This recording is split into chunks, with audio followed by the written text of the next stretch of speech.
The views expressed on the previous programs are those of the hosts, guests, and callers, and do not. And what kind of a name is plexiglass anyway, huh? Its staff, advertisers, or agencies. The biggest names. What kind of a name is that for a dumb jock? You're listening to Sports Radio 560 WQAM. Miami, Fort Lauderdale. Oh, I can actually hear something now. They cranked that level down so much in the other room, it might be sound like slow cook. Hey, I'm not going to talk about Lewis who started out of the world. Yeah, like that. 560 WQAM presents The Neil Rogers Show. To talk to Neil, dial 567-0560 in Dade and Broward. In other counties, call toll-free 877-785-NEIL or pound 560 on your AT&T and Verizon wireless phones. The opinions expressed by Neil, his guests, or his callers do not represent those of WQAM management, staff, or sponsors. Now, The Neil Rogers Show on 560 WQAM. Neil, God. But isn't that right, Bobby? No, she doesn't have it. That's not true at all. You don't have a penis. It's an underdeveloped penis. That's what I was told when I was a small child. Bobby, isn't it a fact that it's really your You were told as a No. small child, you said that you were a hermaphrodite. I was told a lot of things when I was a small child. So were you lied to, Bobby? I don't think I was lied to about my past. No, not at all. Did you live your life in your early and formative years as a woman? You fairy. Yes. And it has totally my whole life. How? I have to wonder. I'm a very athletic person. I've always been a jeans and t-shirt type girl. I wonder when I put on clothes if I look like a dyke. I wonder if the way I wear my hair, people are going to think I'm a dyke. Absolutely. I wonder what people are thinking about me. Sometimes I wonder how in the hell did I let this happen to me? How could I be so stupid? She ain't no Tila Tequila, I'll tell you that. Boy, if I ever have to be forced to watch that crap anymore, I'm going to jump off the balcony. That's the price you pay for, having company. Sure. Controlling the remote control. Oh, it's always got to be another chance for love and a second chance. Those shows are the worst shows in the history of the human race. Yep. Tila Tequila. Oh, she's bi and she's this. And all the people on there are butt-ass ugly. The chicks, the guys, everybody, including her. Oh, it's a chance for love on MTV. Why can't we get back to real world with a bunch of hot naked people? What would be wrong with that? That's what people want to see. Yeah, well, that's why you don't get it. They don't want to see all this syrupy, stupid. Well, maybe they do. Maybe the kids want to see that. Syrupy, stupid garbage. Tila Tequila. Oh, my God. Keel it. Keel it before it multiplies, but I doubt that. Well, let's take a look at what's going on. We've got a death. Oh, you know who this guy is, though. I do? No, well, you didn't before the show. Robert Prosky. Who? Get the chalk. Hey, get the chalk. Put me on the Cadillac board. Yeah, had a boy, Jack. He's still dead, by the way, Jack Lemmon. What a shame. What a great actor. He was good. He was really good in Mass Appeal and in Glengarry Glen Ross. Where's the leads? Where's the leads? That was great when he went to that couple, Yeah. I don't want to ruin the movie for people, though. They won't watch it anyway. Glengarry Glen Ross is too good. What? Nyborg? The Nyborgs. Is that was their names? Yeah. The Cyborgs? Yeah.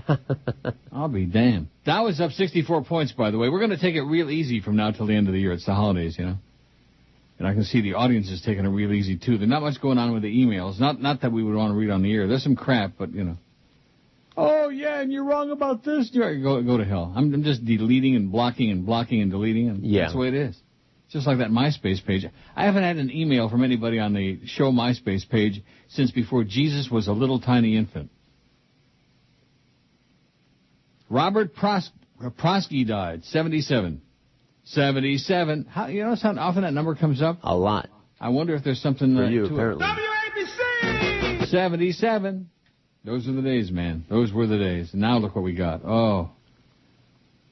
Stage, TV, and film actor appeared in Hill Street Blues. Robert Prosky portrayed many characters, including a desperate real estate salesman in Glengarry Glen Ross in the play. And the avuncular Sergeant Stan Jablonski in TV's Hill Street Blues. I never watched that show, not even once, Hill Street Blues. That was a good show, I guess. That's what they tell me. It was highly rated by the intellectuals and the pseudo-intellectuals. He died at Washington Hospital Center, Washington, D.C., complications from a heart procedure. Oh, don't be getting none of them heart procedures. Don't let them talk you into that. He jokingly attributed his success to his paunch and prematurely gray hair, telling the Washington Post, "This hair and this gut are the two reasons I got started as an actor. I could play men 50 when I was 30, maybe 25. I could always be thought of as the funny fat man." Oh, there you go, fat boy. Have people think of you as the funny fat man. All right. Or you can be like Oprah and think of her as the sad fat cow. Oh, she ballooned up again. Poor Oprah. What are we going to do about that bitch? I'm shocked. Stop the And presses. all these millions of women. Oh, wait till the book comes out. We find out how she's going to shed the weight again and how she's going to put it back on and start binging and binging and losing and losing. Oh, my God. What a cow. I'm 189 on the scale this morning. She weighs over 200 pounds. She admits to 200. She probably weighs about 240 now. She's like the human balloon, you know, let a little air out, psst, and then all of a sudden it just balloons back up again. Binging with that money, with billions of dollars, and she can't control her behavior. How do you like that? If I had that money, I'd be too busy to be sitting around shoveling potato chips down my face. The Dow's up 66. You happy about that? Sirius is up to 16. It was down to 15 cents this morning. It's up to 16. It's making a move. It's a selling opportunity. That's what my close friend Maria B. would tell me. It's a selling opportunity. Get rid of it before they go bust. Okay, here's the poll from yesterday. I've closed it out. I'm sick of it. What skill should every man know? 954. As if. I'm thinking every single one of these every man should know. But, of course, one having to do with boobies, that's the one that wins. That's right. Oh, it's Tila Tequila. It's a second chance for love. Seriously, no wonder the minds of our young people are rotting and turning to puke watching that garbage. My God. And Paco just obsessed with that crap. Oh, just... And what's the other one? The Hills? Is that the other show they have on there? The Heels? Thank God I didn't have to watch that. What skill should every man know? How to undo a bra with one hand. 394 votes. 41%. How to undo a bra with one hand. How about just to rip that baby off? Undo it. Just rip it off. Sure. How to change a tire? 125. How to drive a stick shift, 94. You got to learn how to drive a stick. Stick it to the ticket. I don't know how to drive a stick. It's not what I heard. How to perform CPR, 66. How to tie a necktie, 56. How to use hand tools, 55. How to grill with charcoal, 41. How to jumpstart a car, 40. I can't wait till I'm done reading this poll. This is the worst. I thought the one before this was bad, but this is worse. Although you guys like this one. Yeah. Because it makes you feel like manly. That's right. We're manly men. How to build a fire in the wilderness, 19. How to shoot straight, 14. How to perform a Heimlich, 12. How to drive in snow, 8. How to escape a sinking car, 7. A stinking car. How to carve a turkey, 6. How to properly cast a line, 4. How to replace an electrical outlet, 4. How to put out a fire, 4. How to chop down a tree, 3. How to treat a snake bite, 2. That's it. That's the end of that horseball poll. We apologize profusely for that pile of swill. The Dow's up 82 points. I thought for a second, Sherry Rosenblum, she's a neighbor of Governor Blagojevich. I thought that was Candy Cowley for a second. Boy, she is really grotesque, that woman. Let's see. Fat Man After Dark says, who had a worse piece? The governor of Illinois, who was arrested, or Mo Howard David? All the news coverage I watched, when they showed the guy, I couldn't help but wonder what doctor did the surgery on his toupee. Oh, God. You notice how they keep going back and back and back and back to the same old tired swill. You notice that? Yep. Always coming back to the same and just beat it into the ground, Fat Man After Dark. I have no life. Oh, no wonder. That explains a lot. Let's take a look at the Wednesday schedule today. We got the big 02 to 4. He's back on track. Is he ill now or what? What's his story? No idea. You have no idea? What about his show? Is that still Illin? 4 to 7, we got Mad Dog at the Hard Rock. 7 to 8, it's, Dolphin tonight. I'm sorry. 8 to 9, Hurricane Hotline. Oh, boy. And then 9 to 11, we got D.A. Poor D.A. The stuff that he follows, I wouldn't wish on Fat-Ass Jolly Joe. Just horrendous, the stuff they make him try to follow. You can tell that the needle on the Richter scale isn't even moving by the time he sits down there. There's not a heartbeat out there in Radioland tuned into the station by the time poor D.A. sits down, except when he gets to fill in once in a while. And look how many votes we got on the poll. 77 on the new poll. What is with that, anyway? I'm going to WABC. How do you like that? Oh, 79 now. 790. Oh, that's across the street. We don't want any part of that. Ooh, phooey. Don't touch them. Which of these people is most about hype and not talent? And let me say it to you again. The world is mostly about hype. Whether it's religions, whether it's talent, whether it's politics, no matter what it is. It's mostly about hype. Am I right? Yes. Yep. Let's get in on it. 79 votes. Paris Hilton, 35. She's off to a big lead, and no doubt. She was born into a lot of money. She has no talent. She can't sing for crap. She can't dance. She can't act. She looks like crap with that needle nose of hers. But she's got a lot of money. Why can't she just take her money and enjoy it, all the billions she inherited, being part of the Hilton family? Right. Wouldn't you just take your money and go away and not bother everybody? But no, she's got to stick her ugly puss into everybody's life. Paris Hilton. Oh, did you see the video, George? Remember that? Yeah. Remember that? Who the hell would want to watch that? It was green. Dr. Phil, 15. Rush Limbaugh, 10. Howard Sperm, 8. Oh, that's going to get some of the Howie people upset. Hannah Montana, 5. Oprah, 4. Poor, big, fat, ugly Oprah. Oh, my God. Elsie the Borden Cow in drag. Jay Leno, who and Madonna don't have any. I guess they figure Madonna's got a lot of talent. And that funny part of that is Madonna's one of the greatest at with hype. She's one of the best at using hype. Remember that stupid book that came out years ago? The book? Much Ado About Nothing? Yep. And then the Kabbalah, whatever that is. All crap. The idle rich. They got That's right. A lot of money and nothing, nothing better to do with it. Never satisfied. Never got enough. Oh, let's see. Here's Grubber Tuchus. Boca Raton realtor reaches under woman's skirt in bar near Delray Beach. That's a news story? They were standing against the bar when a man reached under the woman's skirt and fondled her. The woman said she turned and saw a man quickly remove his hand. I wonder if he sniffed it. Oh, that's a horrible story. I don't want to go into that. Sounds like real perverted. Yeah.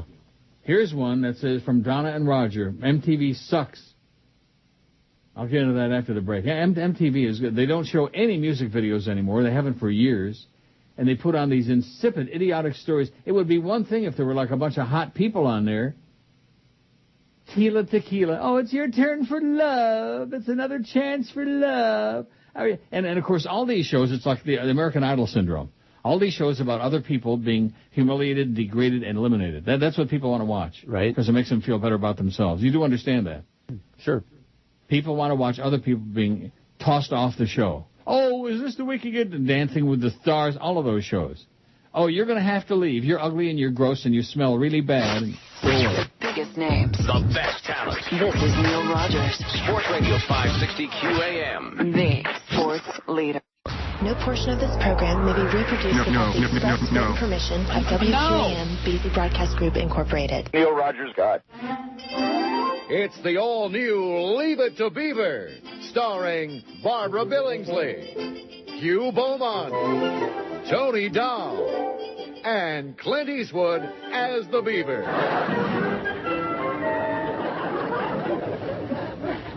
Beaver! Hey, Beaver, they're calling you. Not now.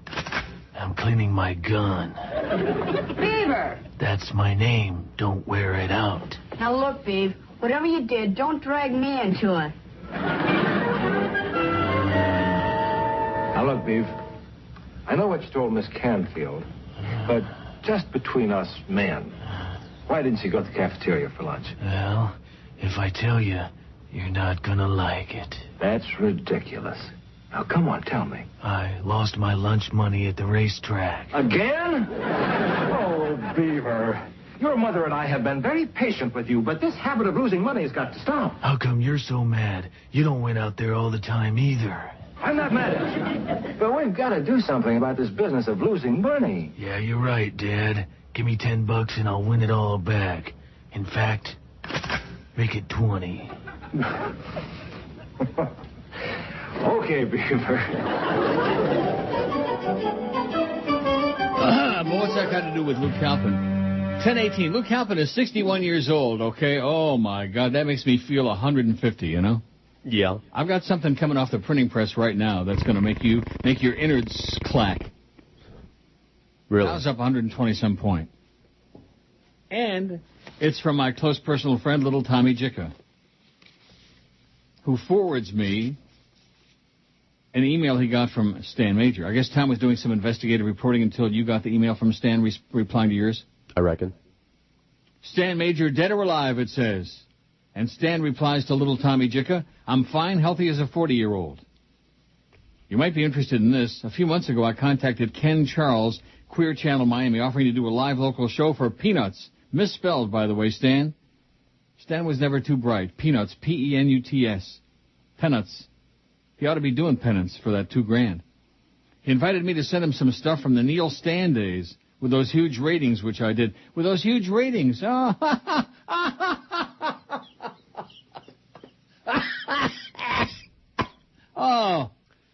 Oh, which I did, but I doubt he even listened to them. He never even acknowledged what I sent him, never invited me down for lunch even to check me out. It was an insult. They put boring Imus on a few months later. So much for localism. Print it if you wish. My best, SM, Stanley T. Major. Stan Major, talking about... How do you like that? Mm-hmm. So Neil Stan days with those huge ratings. Yeah. I guess he's talking about my ratings, huh? That must be it. Talk about a Klingon, Stan. You know, it just didn't work out. Where are your calls? Anybody buy a good watch lately? Wow. How do you like that? I bet she's listening right now. Well, I'm glad you're alive, Stan. It sure as hell beats the alternative. Right? Yep. Well, good. I'm taking it real easy from now to the end of the year. I'm not going to stress. I don't care about Joe Bell. I don't care about Clarence. I don't care about fat-ass Joyce Bitch. I don't care about any of these people. They don't care about me. I don't care about them. Come all the way up here for that stupid football game last week. Oh, but the Dolphins won, Neil. We won. Yeah, big deal. Congratulations. Like I said before, whether the team you support wins or loses, it doesn't reflect in any way upon your life. It has nothing to do with your life. If they win every game they ever play from now till the end of time, till you croak, it still doesn't make you a better person or a smarter person or a decent person. It just makes you whatever you are. It has no impact. Am I right? You bet. Yep. The Twin Cities Pioneer Press reports a probe has been launched into Minnesota Senator Norm Coleman's ties to businessman Nasser Kazemini. Kazemini, I don't know how you say that, and I don't care. Federal investigator, Tila Tequila? Oh, God, you've got to be. Oh, it's another chance for love. It's a chance for love. Stick your tongue down my throat and see if it comes out my foot. Oh, have you ever seen that, Tubby? I've watched enough of it, like 10 minutes of it, to say, wow, this is just bad. And she's just really annoying. Annoying is the word. Absolutely annoying. The fact that I'm forced to watch, just hours of it. It goes on forever. One episode ends, and then here we start with another one. Tila Tequila with her little boobies, man. Even animals aren't into her. Federal investigators are looking at allegations that a longtime friend and benefactor tried to steer money to U.S. Senator Norm Coleman, the Pioneer Press has learned. Agents with the FBI have talked to her, made efforts to talk to people in Texas familiar with the allegations. Houston is where the first of two lawsuits was filed alleging Nasser Kazemini, a Bloomington financier, tried to steer $100,000 to Coleman via his wife's Minneapolis employer. The second suit filed in Delaware alleges Kazemini initially tried to give money directly to the senator. They both denied wrongdoing and yada, yada, yada. Bada-beep, bada-boop, bada-bop. The campaign provided no evidence for the claim that the allegations are politically inspired. Well, whatever. Who cares? They're mostly a bunch of crooks, so there you go. And how about that Blagojevich? He said, F he said F everything. Yeah, F everybody. F you, F the people, That's F right. Obama, F the yeah. Obama, your mama. And go ahead and tape me. What? He said, go ahead and tape me. What do I care? F you. Yeah. Oh, yeah. If you listen to me, everything I say is truthful and upstanding. Yeah, what a jackass. And what a bad hairpiece, like the guy said. Bad piece. Looked like that Big Boy. What is it? Elias Brothers Big Boy? Yeah. With that fake, it's a cartoon character. Mm-hmm. Well, that's what bad hairpieces look like, cartoon character. Donna and Roger in the Pines say, MTV sucks. We have a daughter who watches this crap all day and all night, and she's 15 years old. Tila Tequila and Paris Hilton and all this other BS is filling her head with fluff, and her favorite show happens to be Tila Tequila and Paris BFF, whatever the hell that is. Don't get me wrong, I'm not religious. I'm not the type of parent who smothers their kid. I give her the freedom. I just hope and pray she does the right thing. But you have to wonder what kind of effect this crap on MTV has on 16-year-old minds. I mean, I don't want my daughter idolizing Tila and Paris, all these other morons on TV. And here's one of the great lines of all time. Famous for being famous. Yep. What's a parent to do? Anyway, we love you, Neil. Keep up the good work. Donna and Roger in the Pines. Famous for being famous. Oh, I love that, Donna. That's one of the greatest lines in history. It's not hers. They've been saying I know that. it's not original, but still, she put it down there in ink. Yep. She put it paper and pen and keyboard and sent an email to neil@neilrogers.com. I wonder how many other people are sending besides Fat Man After Dark, who's out of control today. Now, he's all right. He's good. In fact, I got another one from him. Well, let's see how they're piling up in the Outlook. Oh, there's one. There's one. Neil Rogers, WQAM. Robert Porsky is dead. Oh, no kidding. And this is just from the same... I'm blocking this idiot. Rangers. They made a great effort. I don't care about the Rangers, okay? Blow it out your ass. The gay Leafs. Yeah, the gay Maple Leafs. Can you believe that? Yep. Here's one. It says, not only does a team's success or failure not reflect on you as a person, you have nothing to do with the team's success or failure, no matter how big a fan you are. We did it. Bullschmidt, it says. Right. Attaboy, Gene. Yeah, we did it. Who's we? What position you playing besides prone? Besides laying on the couch filling your fat face while you're watching a game? Fat Man After Dark says, Tila Tequila is one of the most annoying, awful, worthless pieces of Schmidt around. She said it was her show that led to gay marriage being allowed in some states. Sure. Worse than the dating shows are the housewife shows. Real Housewives of New York, Orange County, Atlanta, etc. on Bravo. I've never seen those. I've never seen it. Oh, don't. Do yourself a favor. 40-something women past their prime spending their husband's hard-earned money on spa treatments and clothes, contributing nothing to society. I've been lucky I haven't seen that. I thought I was cursed with Tila Tequila. Oh, no. Nothing is worse than that. I think the newest one is like Atlanta or something. I saw 5 minutes of it. Dumber than a box of rocks. You want to pour gas on them and set them on fire, these bitches. Really? And they're glorified. Oh, that sounds like fun. Yeah. That'd be a show. No items in this view in the email. Oh, my God. That's because these people don't know from Tila Tequila. Their kids are busy watching that crap, and they don't know from Tila Tequila because they're too busy going out and gambling and stuff like that. Oh, I got a story about the Seminole something here, somewhere. I don't know where it is. I'll get around to it, okay? We're taking it real easy. We're playing all the old... In fact, I was thinking about playing this again. Faster than a touch-tone phone. Because you won't play. Louder than a pneumatic drill. Able to sidestep reality in a single bound. That's because you don't like Jim Scott. Sure, whatever you say. They're on the phone. He must be a gypsy. It's a brilliant jackass. Jeez, do you believe these people? No, it's Yenta Man. Oh, man, I love it. I love it just because it aggravates you. Okay. It does mean a lot more watching your wife.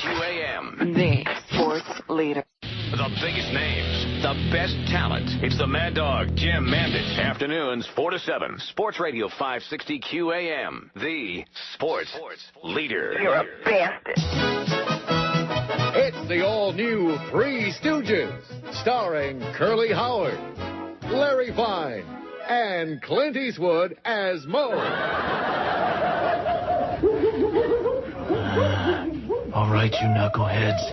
Be careful with my stuff. Don't break anything. Testing out my bed, are you, Curly? Yeah. Take that. And you, Porcupine, take my dresser upstairs. I'll take it when I'm ready. Oh, yeah? Are you ready? Yeah, I'm ready. Why are we all whispering? I don't know about you guys, but I talk like this all the time. Now, you guys just be yourselves. I'm not. Why, I oughta.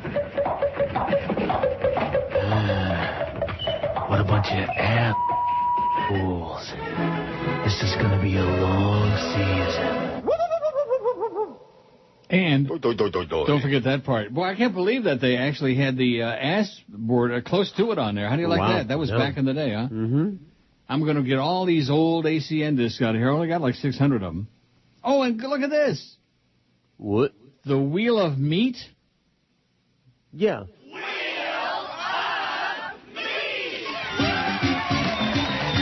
Don't tell me. Contestants on Rich Wheel of Goldman. Meat have been selected in advance based on degree of appetite, if you recall. body fat, and willingness to make complete fools of themselves on the radio. Wheel of Meat is a jerky beef production. This is Bill Bologna speaking. Yeah? Rick used to comment frequently about how they ripped him off, or them. I don't believe it. ACN. Well, that's what Rick would say. Are you calling him a liar? I'm telling you what Rick said. You can call him whatever you want. Right? You're calling him a liar and an a-hole and stuff like that. I'm just telling you what Rick said.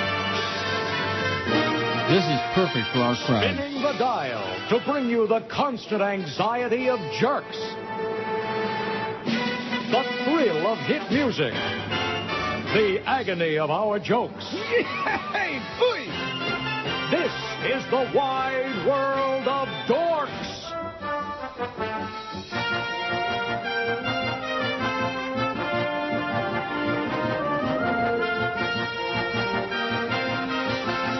Plus, the ravings of geeks, twerps, and bozos on morning radio's Wide World of Dorks. Oh, boy, you people don't know your hype masters when you are given the opportunity. Dow's up 117, by the way. Oh, there's the president of Shell Oil Company. Kill him.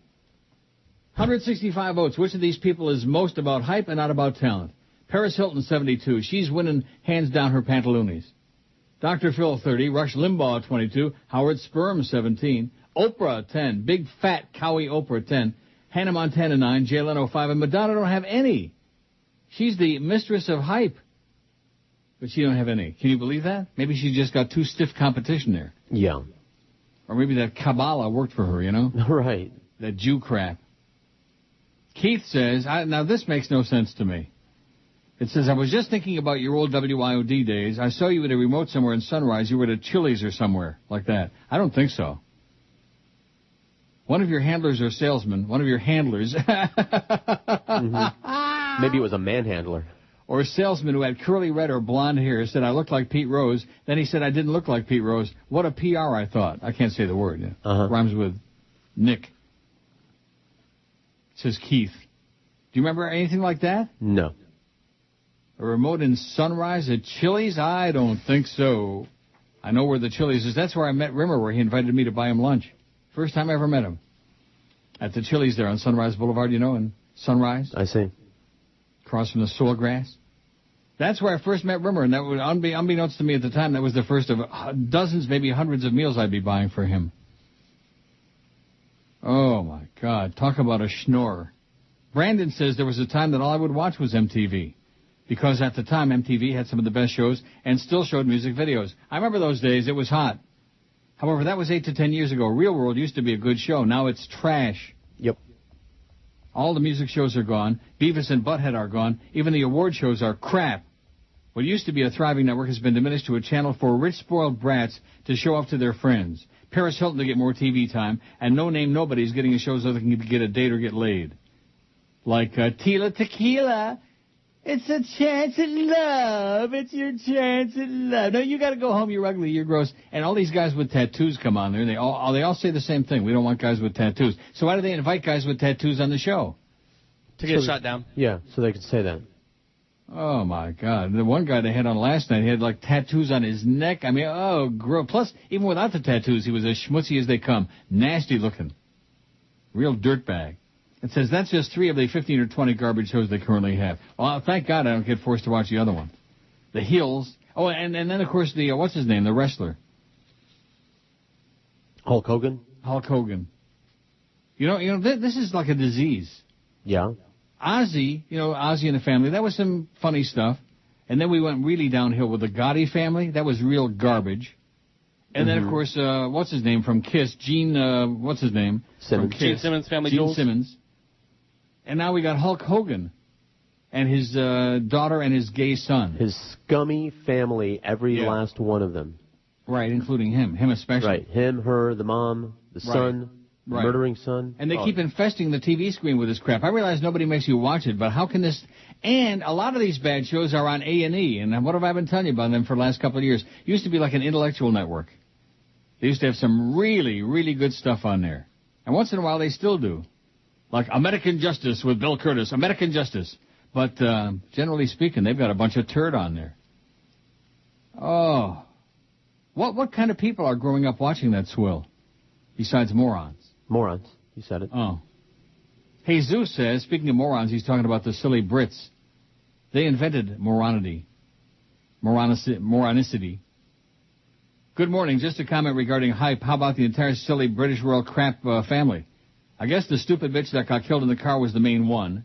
No, she wasn't the main one. She was small potatoes. Diana. She wasn't even related, just by marriage. But still, big ears and that entire silly bunch of Germans continue to make the news. Yeah, why aren't we hearing more about that big-eared buggery that he was involved in? Also, if you're playing old bits, how about the one called Mo Eats? Mo Eats? Do we have such a bit? I never heard of that. Did you? I think so, but I don't know if that's the name of it. You think there's one called Mo Eats? Get out of here. Mo Eats my ass. That's what I heard. Yeah. You wish. I don't wish. Sure you do. Maybe you do. No, I don't. Oh, God. No, there's no such bit. There's nothing I love more than people requesting bits that don't exist, or that they haven't got any idea what the name of it is, where what it's all about.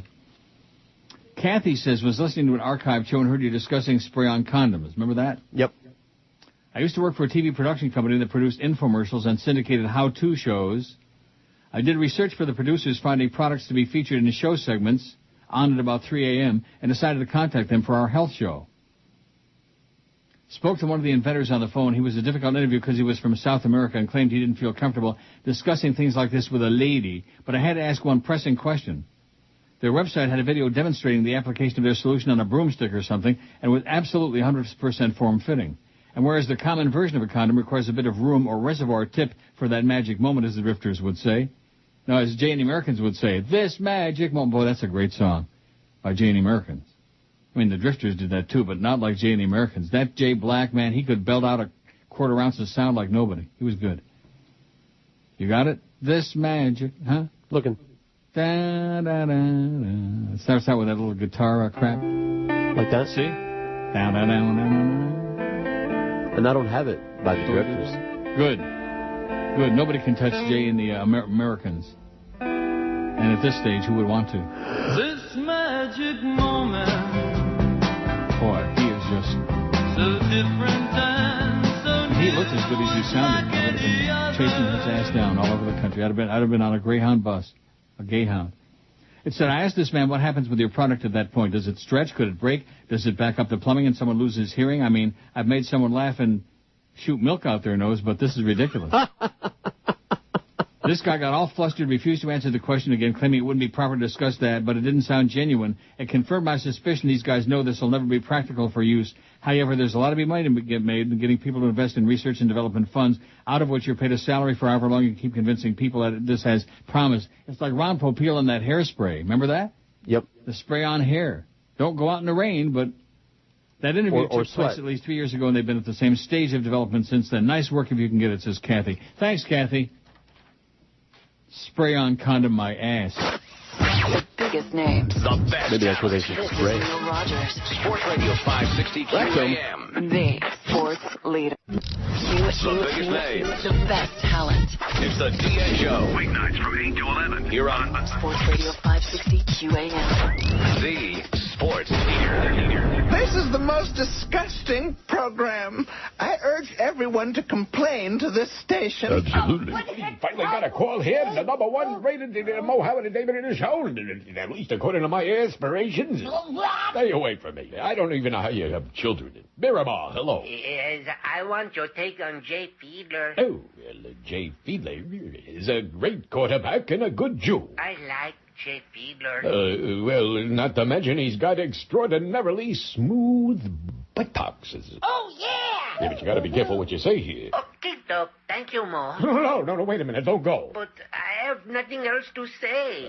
How about this? How's the weather down there in the Miramar? I'm right down the street from you. Yeah. I have to go. Oh, wait, by the way, something. No, I have to go. Look, I tell you what. I'll hold you over the break. How's that, huh? I'll give you one of my old tank T-shirts. How's that? Bye. No, wait. That was the only caller we had. The veins on your nose is glowing again. Got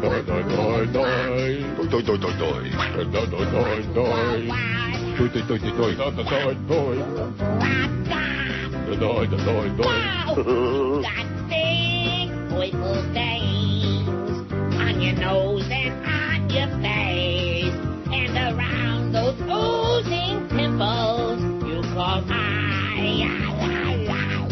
you go looking down near and you'll see a road map of Ypsilanti. You got your hippies on, way to die. My nose glows when something stings. Almost every day I think. And my veins, they start to tickle. My adenoid, doy. Yeah, I look like I'm falling apart. That's because I'm a cranky old bard. With a nose that's filled with purple veins. It's something like that you want to see. On Science Channel Discovery. My nose has a bleeding purple vein.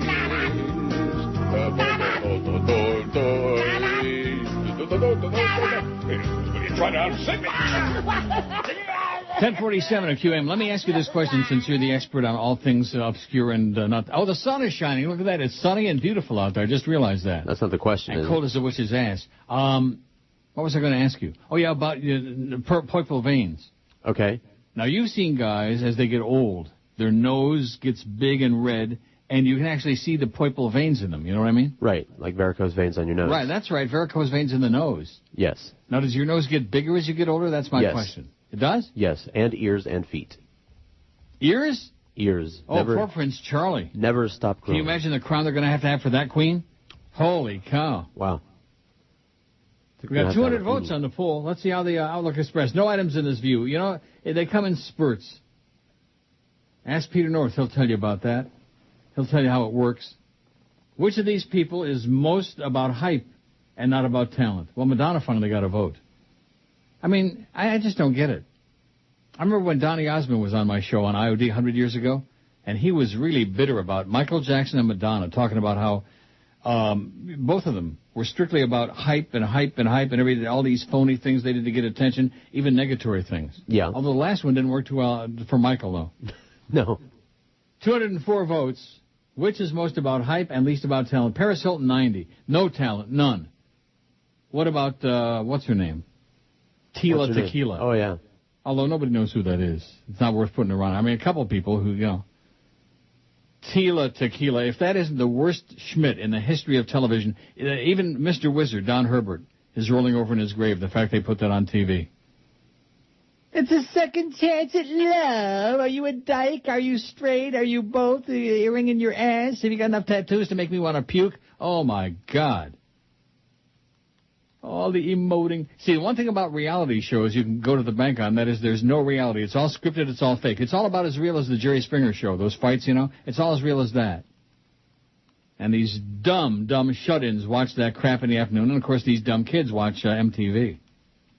Oh, it's Tila Tequila. She turned her down. She got turned down by that pasty blonde with the big tree trunk legs. Paris Hilton, 90. Dr. Phil, 36. Rush Limbaugh, 26. Howard Sperm, 21. Oh, you can't be picking the Howie. Oh, no. All those cereal people get upset again. It's all the way up to 16 cent. Hannah Montana, 12. Oprah, 11. Jay Leno, 6. And Madonna, 2.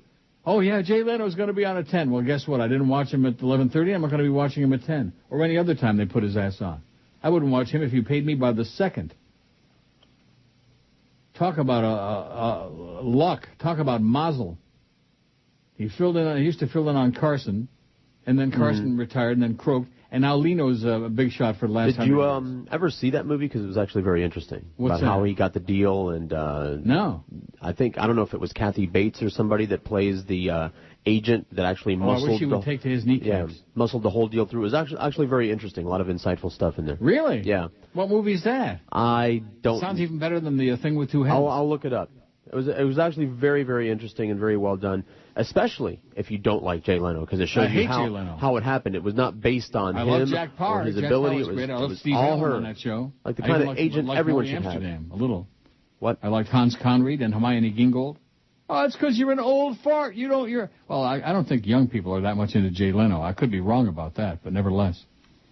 And Letterman, if I have to see him throw the pencil through the fake window again, I can watch Keith Olbermann throw the wadded up news story through the fake window. I think that's the same fake window, isn't it? Yes.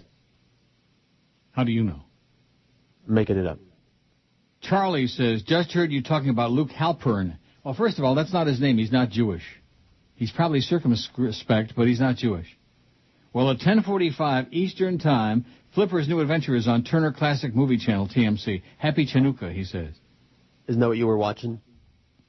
Is that what the one was? It was on this morning, and I mentioned it to you, and he was like, he was 15, he looked like about 10. And even I'm just, I can't handle that. He looked about 10 years old. I'm sorry, I'm not into 10-year-olds. What channel am I looking for? TMC, Turner Movie Classics? See, here they're different. Navy SEALs. Oh, here's Flipper's New Adventure. What year is this from? There's Flipper.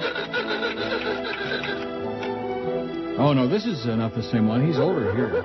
64. He was 17 in this movie. He still looks like he's 10 years old. Jesus. Butch up a little, Luke. Nobody. You know why he looks so young? Because he was scrawny. Remember I was talking about that the other day? Yeah. Scrawny. Hot, but scrawny. Hey, Luke, what do you got there, Luke? Well, when you were a kid, you turned on TV and whatever was exciting, naked and hot and interesting, you watched it. See, even Flipper's all excited and turned on by it. He said, flip your magic twanger, Sandy. Oh, there's Sandy with clothes on. Who wants to see that? Well, I guess I'm going to be watching this all day, so you better watch CNN. Oh, Flipper's New Adventure. Flipper my ass. Oh, brother. That's the only reason anybody ever watched this. Was kids who were into, hot, queens, like me, young queens, and pedophiles, no doubt. A pedophile's delight. This is cute. Orthodox Chews saltwater taffy. I haven't had that in a long time, saltwater taffy. Orthodox, oh, okay. Or Orthodox Chews. And the writing on the package, on the bag, is like in Hebrew with the Star of David on top. A Jewish tradition. It's sent for me from Kishki Pupik. Thanks, Kishki. I bet you that's chicken neck. Could be. I don't know. He comes up with all these crazy names. Right. I sent him an email the other day, and I said, okay, be Benaderet. I don't even remember who the hell she was. She was on I Married Joan or something like that. Orthodox Chews. Saltwater taffy is great, and that's kosher for Pesach and Chanukah and any holiday, I guess. You like saltwater taffy? Yeah, just fine. How about Daffy McCallum? Whatever happened to that scratchy voice bitch? Daffy McCallum, they had her on before me at INZ for a couple hours. She had a real scratchy voice. I'm Daffy McCallum. Another no-talent bitch. Boy, she was bad. She wasn't as bad as Jules Adler, a.k.a. Mr. Broward. He's still dead, by the way. Mr. Broward. His name was Jules Adler, but he didn't use that name on here. He was a caller. He's a chronic caller. They made him into a talk show. He's just like Lionel. Boy, the history of this business of people besides ex-jocks, everybody's a talk show host. Poof, you're a talk like footy. Look, that worked out really well, didn't it? Just like Jimmy Syphilis is going to work real well. Not Jimmy Syphilitic. Are you people crazy or what over there? That Ken Charles, anytime Norma starts telling me about, this guy's really great and he's a big fan of yours, I know he's full of crap. I know he's talking about a demented person. Ken Charles, a cheap channel. First of all, anybody who's one of their henchmen over there, like Petey Bulger used to be, and Ken Charles is now, don't feel bad, Stan. They don't want to pay anybody a dime. All they want to do is open up a pot and put some cheap syndicated crap on the air. That's cheap channel. It's a cheap channel effing way. They've destroyed the business. Destroyed, butchered it. And thanks to Randy Michaels, by the way, for destroying J-Corps and forcing them to all sell out to cheap channel, and also for destroying the Sun Sentinel and the whole Chicago Tribune operation. Nice going there, Randy. And they all rave, oh, Randy Michaels is involved. This is going to be sensational, just like his great success in radio. What are you people talking about? The fake Alice Rantel says, have you seen your buddy Tom Don't Leykis lately? See, now this is in the category of BS. He's got to be over 300 pounds, still wears the dark glasses and leather jacket. He still does afternoons at 97.1 FM Talk, KLSX in L.A. Don Buchwald is his agent. If you want to see how bad he looks, just do a YouTube search. A YouTube search. He speaks highly of you, but says he was the only one to beat your ass in the ratings. Let me say it again. Let me clarify it for the last time, for the 100th and last time. The only time Tom Leykis beat me or anybody else in the ratings was in the fall of 87, whatever that year was. I was on INZ, and they carried the World Series on my station every night, and so I was almost never on during that book. Says he had a battle with Phil Hendry for a while. Well, he couldn't lick Phil Hendry's ass. Or mine. So he was going around, and Larry Kent on the air over there, the man that brought the king to his knees and beat Neil Rogers. And then the next book came out, and I had a 7 share, and he had a 3. And that's when he got in the car in the middle of the night, 3 in the morning, packed up his goodies, and took off for Arizona. Just took off. Didn't tell anybody he was leaving. Tom Leykis. Talk about a talent. Biggest names. The best talent. This is Neil Rogers. We don't like you either, Tom. You suck. 560 QAM. The sports leader. The biggest names, the best talent. You're listening to Sports Radio 560 WQAM. Miami, Fort Lauderdale. This is the Neil Rogers Show. You fairy. This is your brain. Any questions? I've got sunshine on WINZ. When there's a hurricane blowing, baby, it's still the month of May. From 2 to 6, I guess you'll say, what can make me feel that way? Stan Major. Talking about Stan Major. I've got so much honey than the bees can be me. He takes the mobile callers while he's smoking on a stogie. I guess you'll say 2 till 6 WINZ. Stan Major. Talking about Stan Major.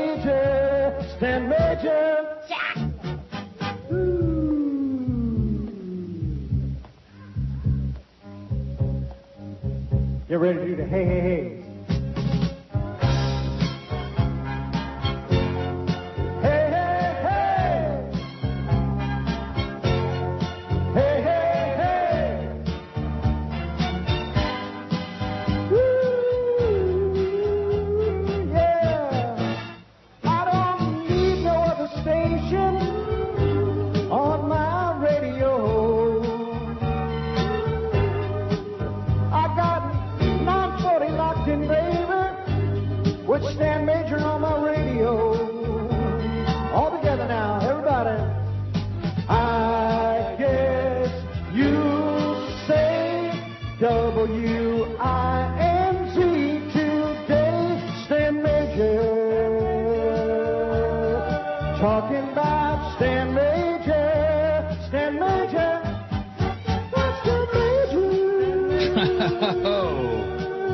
The incredibly untalented Jay Michaels singing that. 11:03. At least I remember who it was this time. See, my memory's coming back. Good. Too scrawny, Luke. He's just scrawny. I guess when you're scrawny, it makes you look a lot younger than you really are. When you're fat, it makes you look older, Tubby. But when you're scrawny, it makes you look younger. Right? Yep. Like the Jonas Brothers, for example. They look about like 5 years old, for Christ's sakes. I don't know what you're getting all excited about them for. Oh, you know me. Here's one that says, Tom Leykis is unlistenable. He sucks. Let me tell you a little more about that story. Okay. Since we're living in the past and reminiscing. Well, it's the end of the year, for good old time's sake and however, Auld Lang Syne, all that. What is Auld Lang Syne? Every year I go through that and ask, and they tell me, but I don't really want to. Yeah, let's look it up. I'll fax it to you or something. It's called Living in the Past. Anyway, so when that book came out, and Larry King is on WNWS going, after I'd gone over to INZ, he brought the king to his knees. Tom Leykis demolished Neil Rogers in the fall book. Well, so I was so teed up, and of course in those days I didn't have an agent. Not that I have one now, but... And so I had management. I went to them and I beseeched them to contact Arbitron, the rating people in Maryland, Beltsville, Maryland, and we had the day-by-day breakout of the ratings. And the days that the World Series was on, and I'm not making this up, you can check it out. The days the World Series was on, we had no diary, 0. Which kind of brought the ratings down a little bit, considering that the World Series was on for like 7 days.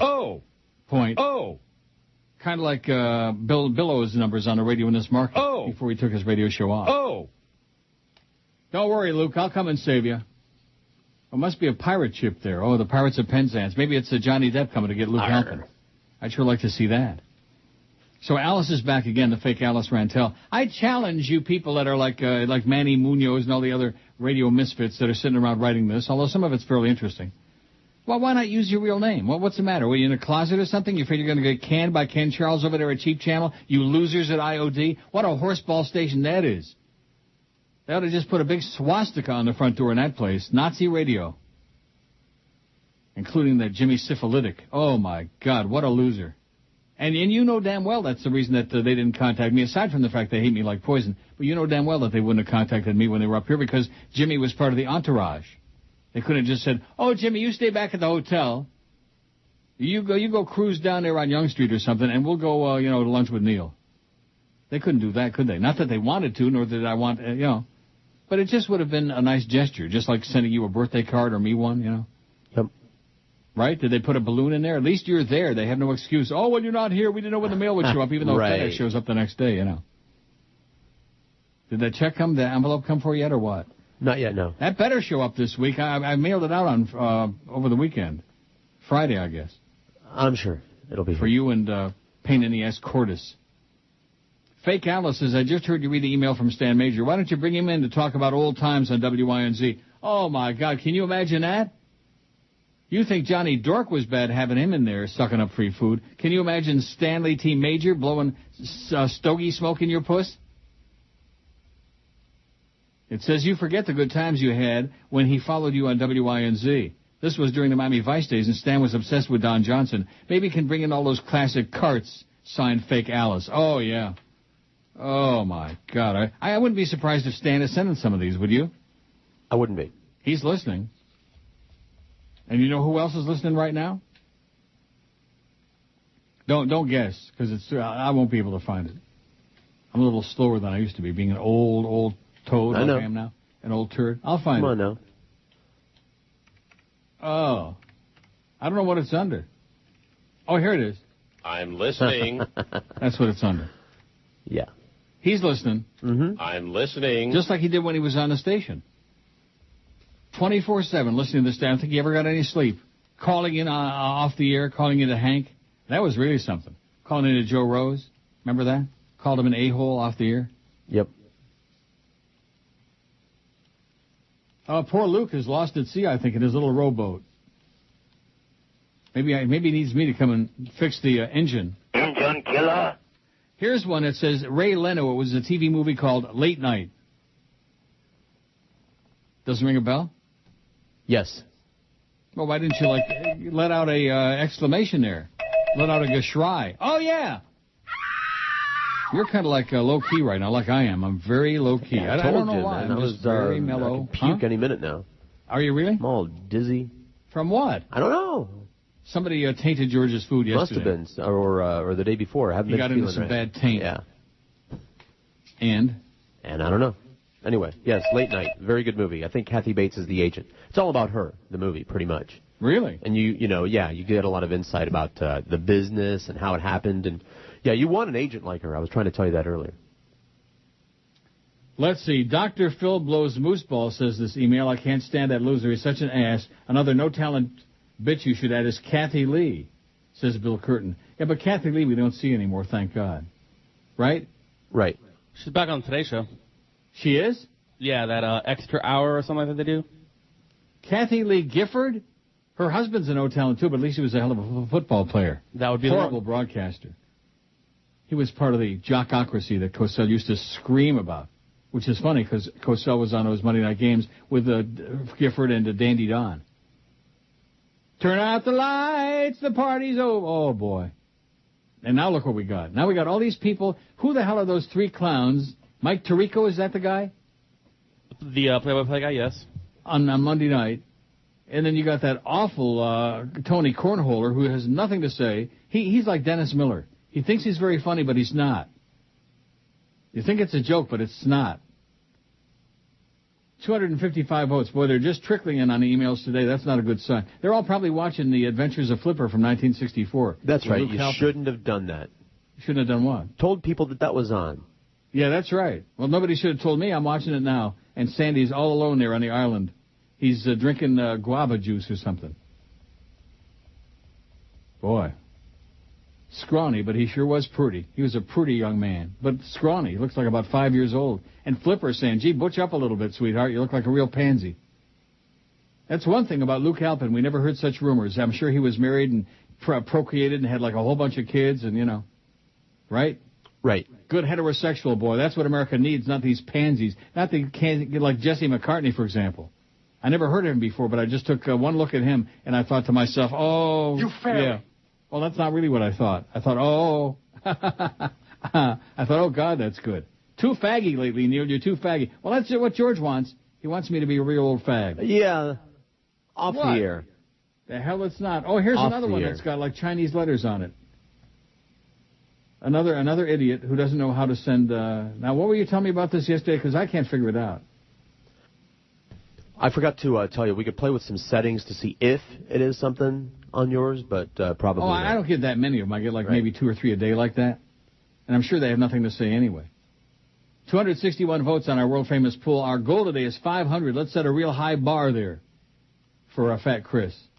So what's the story with you? Do we have any update or not? No idea. Good. Just keep showing up every day. And when that Clarence comes in there, just slam the door on his nasty ass. Say, go get the search party and search for a penis, okay? Get out of my face, Darrow, you simpleton. God, is he evil. He is to our station what Petey Bolger used to be to Cheap Channel, and before that to Guy Gannett. And Paxson in between.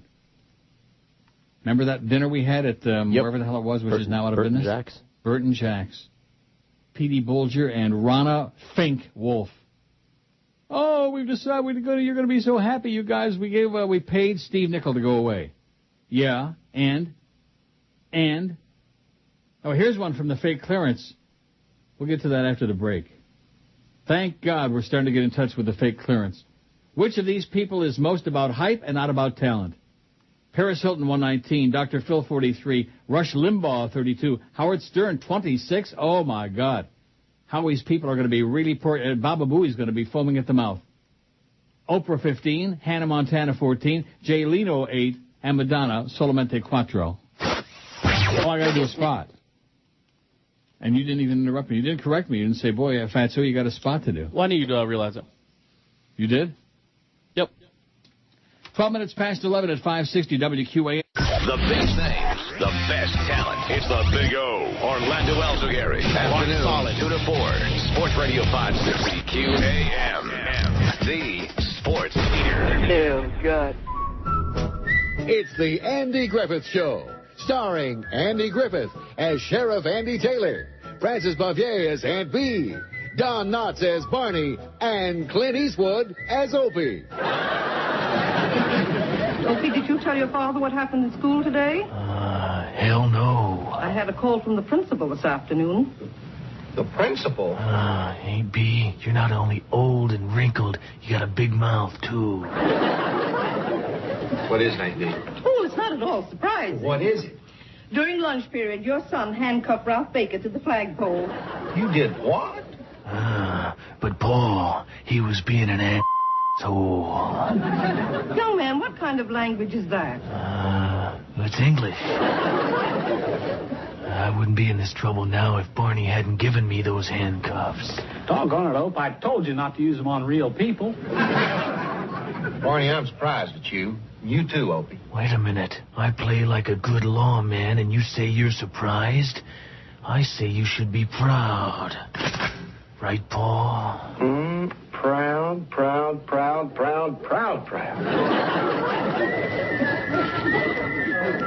I wonder if that's Pat Goon doing whistling on that. 11:18 at 560 WQAM. So I get a bio and a picture of the fake Alice Rentel. That sure convinces me. Don't it convince you? Oh, yeah. How fake it is? 274 on Fat Chris's poll. You're going to have a real challenge to get to 500 today. I mean, we put this baby on there fresh right at the start of the show. Right? Yep. Right. Right at 10 a.m. I said, we had 958 on the previous one. What? We had 958 on the previous ones. We're already over 1,000.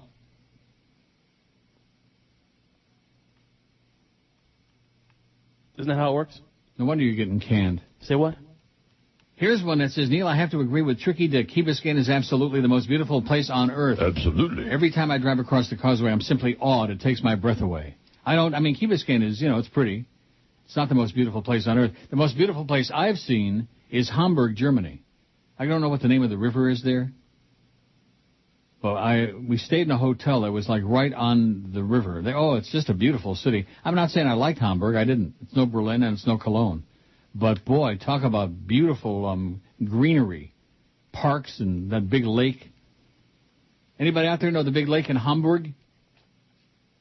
Isn't that interesting that in Germany they got Frankfurt and they got Hamburg? Yeah.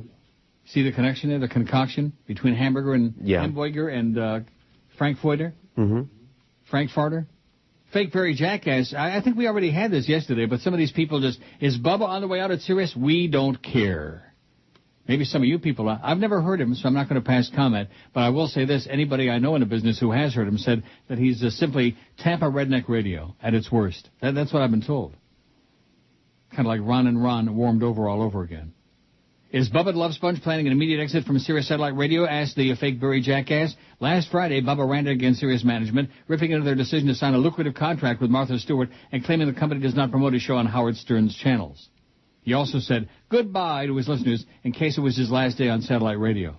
The normal replay of Bubba's show later that day was pulled because of his rant. Oh, this is a place where there's no censorship, right? Isn't that the big deal that they're always ranting and raving about? Yeah, right. Right.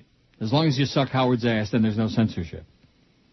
A spokesperson for Bubba tells FMQB that his contract runs until December 19 and that Bubba's agent, Tom Bean, is still in negotiations with the Satcaster. As for Bubba staying or going, could go either way at this point, it says.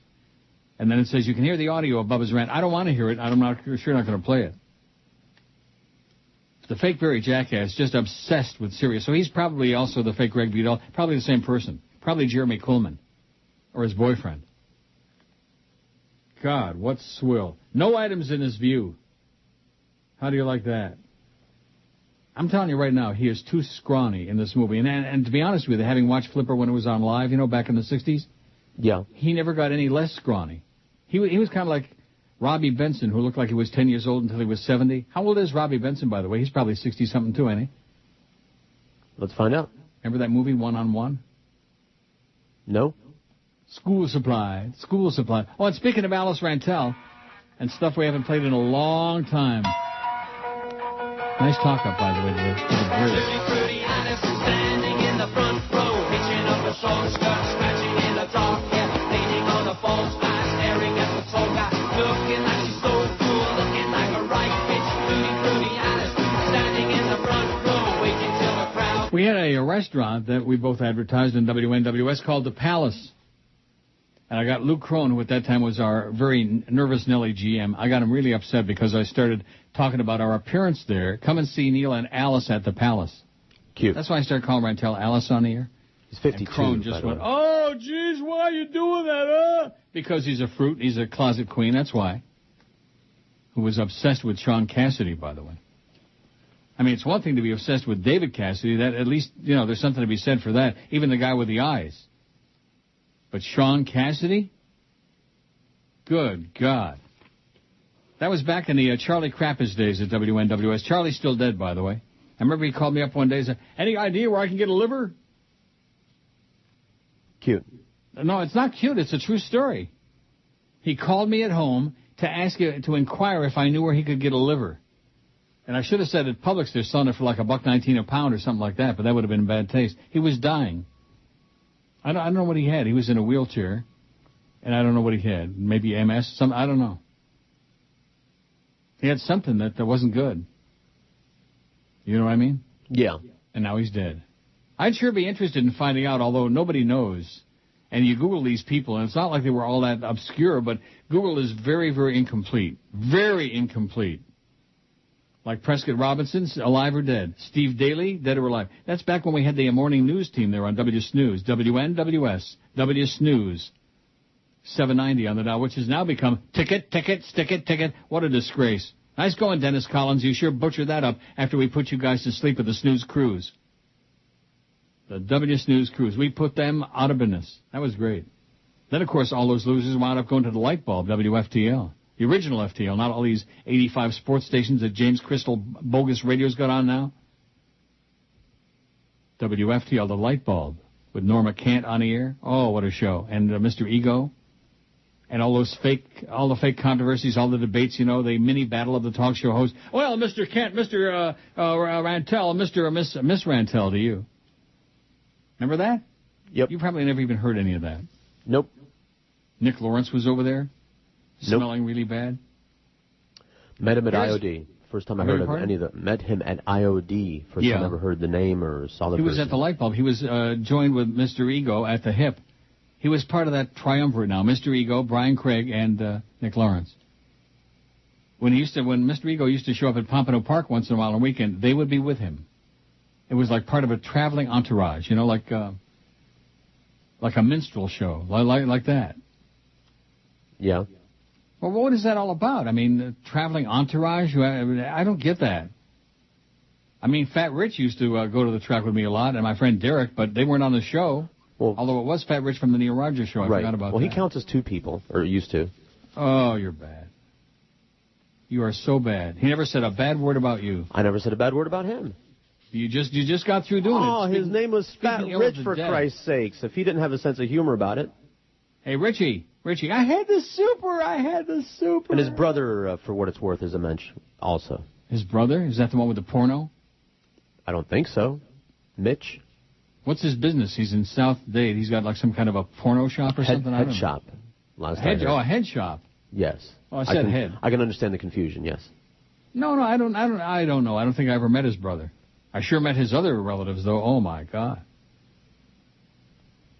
Like the day that his brother-in-law showed up and was sitting with us at the table. And Hank, that was the night I invited Hank to have dinner with us at Pompano Park in the clubhouse.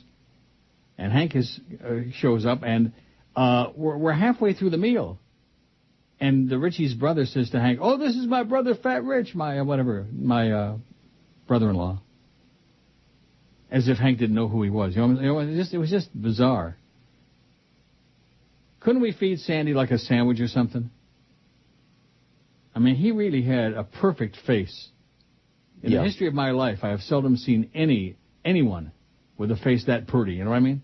And he had a pretty mouth, too. The biggest names. The best talent. This is Sandy. Sports Radio 560 Eat a sandwich, WQAM. the sports leader. The biggest names. The best talent. Yes. It's the big dog, Joe Rose. Weekday morning, 7 to 10. Where South Florida sports always matters. Sports Radio 560 QAM. The sports leader. Get off this instant. No. The following is a test. For the next 60 seconds, this station will conduct a test of the emergency typecasting system. This is only a test. Okay, all blondes are dumb, people with glasses are geeks, Iranians are terrorists, New Yorkers are obnoxious, fat people are lazy, Southerners are rednecks, cops are Irish, and all hairdressers are your basic flamers! Ha! This has been a test of the emergency typecasting system.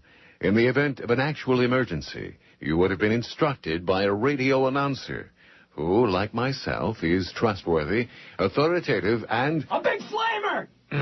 This was only a test. Wow. I don't think I ever played that. No, I've never heard that before in my life. It was okay. I mean, not great, but it was cute. Sure.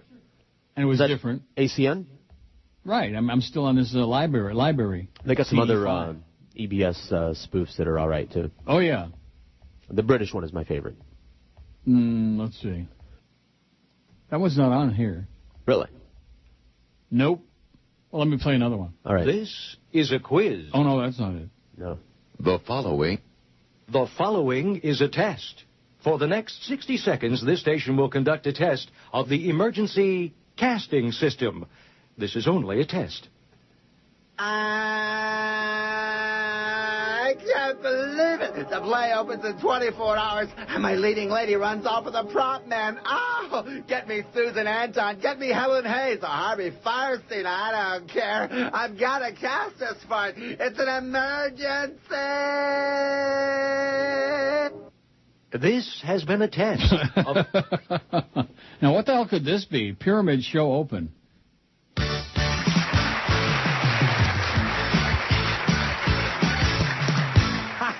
Thank you. Welcome back, and listen, are we all ready to play the Pyramid? All right, let's go. All right, let's start the clock. And go. Okay, grumpy, sleepy, dopey, bashful. Right, go! Oprah Win... Is right. Two more, go! Okay, absolutely.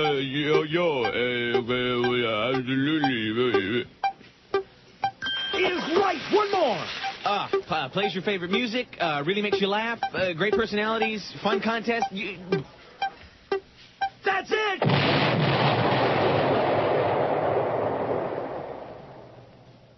That was it?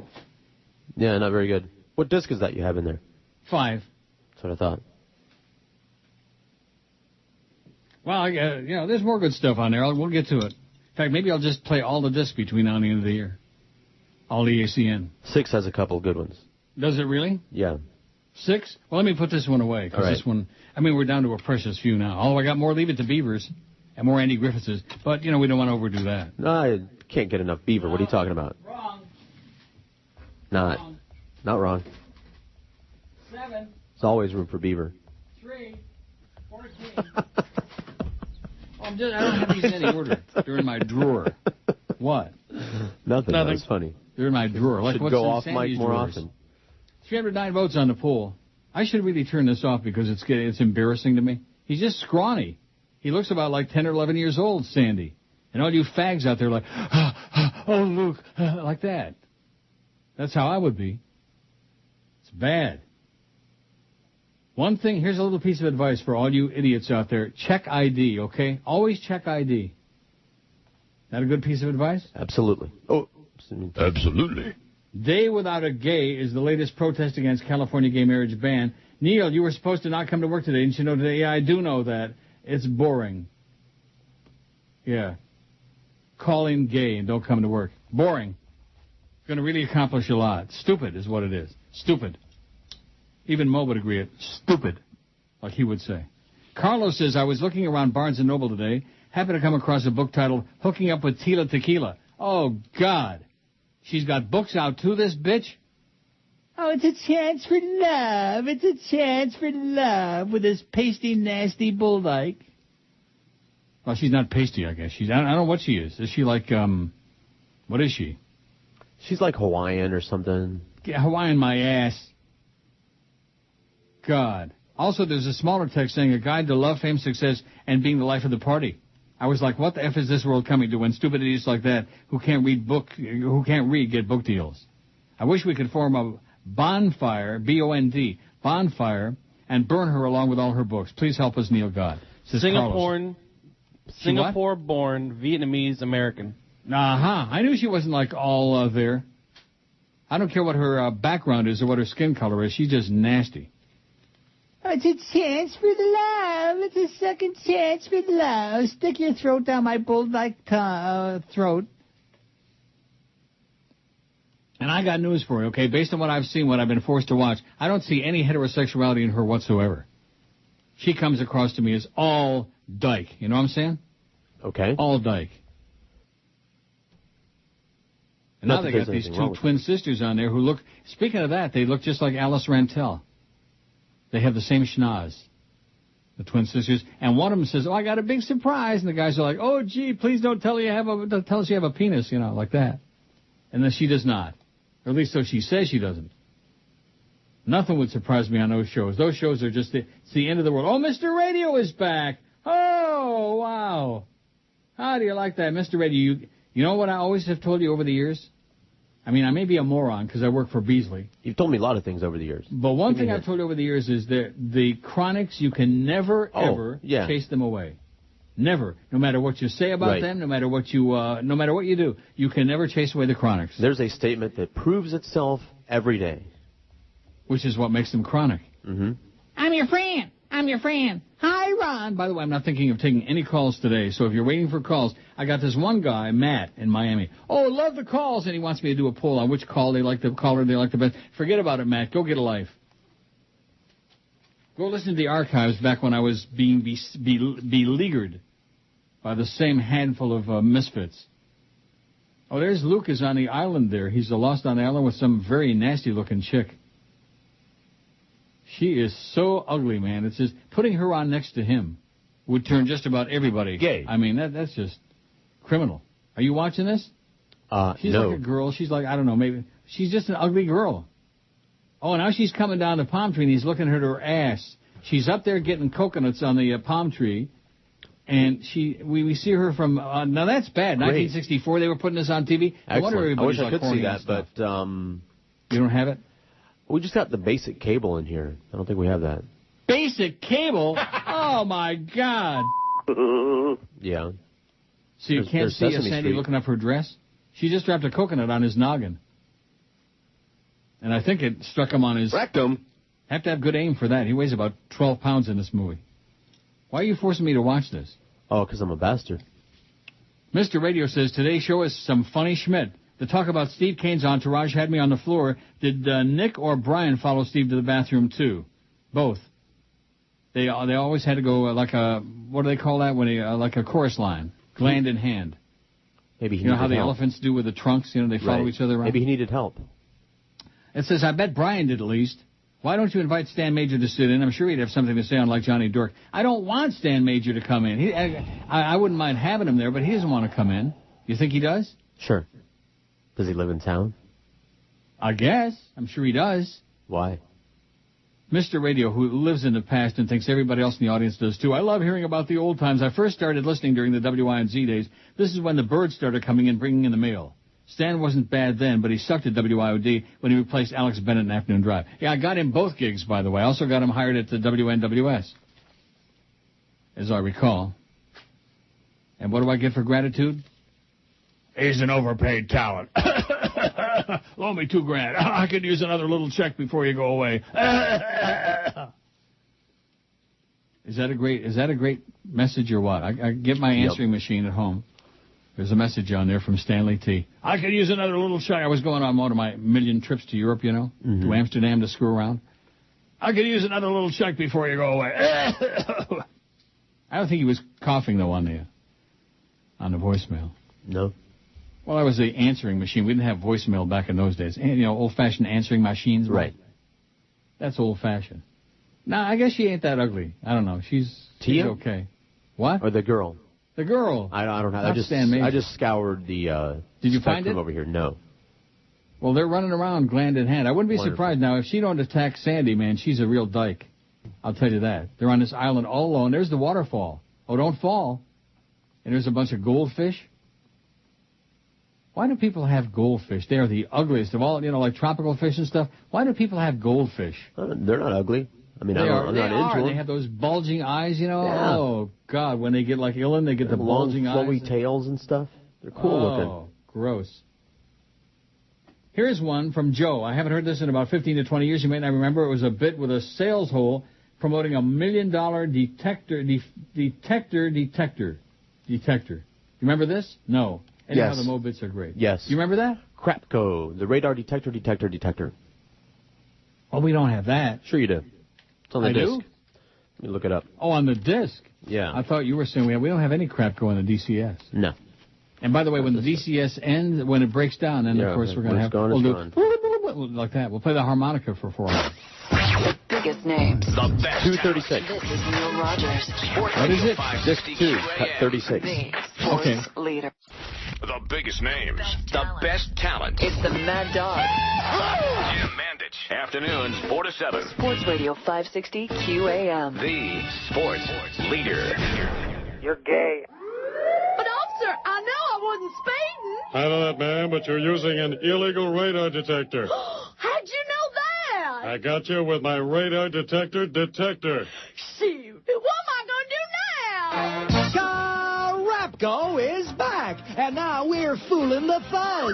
Introducing Crapco's amazing radar detector. The only radar detector that detects radar detectors before they detect your detector. Huh? Here's how it works. The cops send out radar, right? and your radar detector detects it.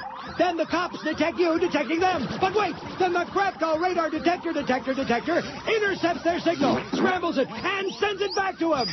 Now you understand? Good, that means you're ready to buy. Just pick up the phone and call 1-800-FUZZ-YOU and order your amazing Crapco radar detector with patented radar detector deflector. I still don't get it. That's good, then order 2. And remember, at Crapco, we always say, if you buy this, you'll buy anything. I would swear I heard a couple of raspberries in there, didn't you? Oh, no. That was a donkey. Oh. No, I heard a couple of raspberries. Well, there's some good stuff on here, although I think I got most of these in DCS. I got some marked. Simon and Bullwinkle, I don't think. We don't got that. You grew up with them both. And now Antler Records proudly presents the greatest hits of Simon and Bullwinkle. Where have you gone? Well, I'll play that eventually. All you closet queens out there were sending me all these pictures of Luke Halpin. Why do I need those pictures when he's on there with his movie right now, running around stark naked with his thing hanging out the whole movie? Oh, there she is. There's that. She's going to save him now. She's pulling him out of the water. She ought her. I don't know what she's pulling out. Oh, look at that. I think Tila Tequila's got one of those. Now, Realtor Jr., who I blocked. Oh, he's also Grubber Toches. Carbon copy Grubber Toches. It's the same person with a different email address. Mm-hmm. But he sends me this clip from Teen Life magazine. What kind of guy reads Teen Life magazine? Gay. Queen. Gay. Huh? Mm-hmm. That's right. And you know what the headline is? The Remarkable Body of Luke Halpin. I mean, what kind of a screaming queen would send me something like this? It says, while it is cliche to say that beauty is in the eyes of the beholder, it's a fact that there are almost as many descriptions of beauty as there are people. In particular, what comprises beauty in the human body is largely a matter of personal choice. But occasionally there appears the very rare instance of someone who possesses a level of physical excellence that can literally bring together millions of different points of view into common agreement. In other words, Luke Halpin's physical appeal was undoubtedly a factor in his long-lived popularity. The athletic actor possessed a look that was lean, muscularly subtle, and flawlessly proportioned. Blessed with perfect complexion and frequently dressed down a little more than cut-off jeans, like he is in this whole movie, Luke's well-tanned body became standard fare to millions of TV viewers. Teen Life magazine's description of Luke Halpin, Sandy on Flipper. Oh, my God. What is wrong with you guys? Are you some kind of queens or what? Yes. God.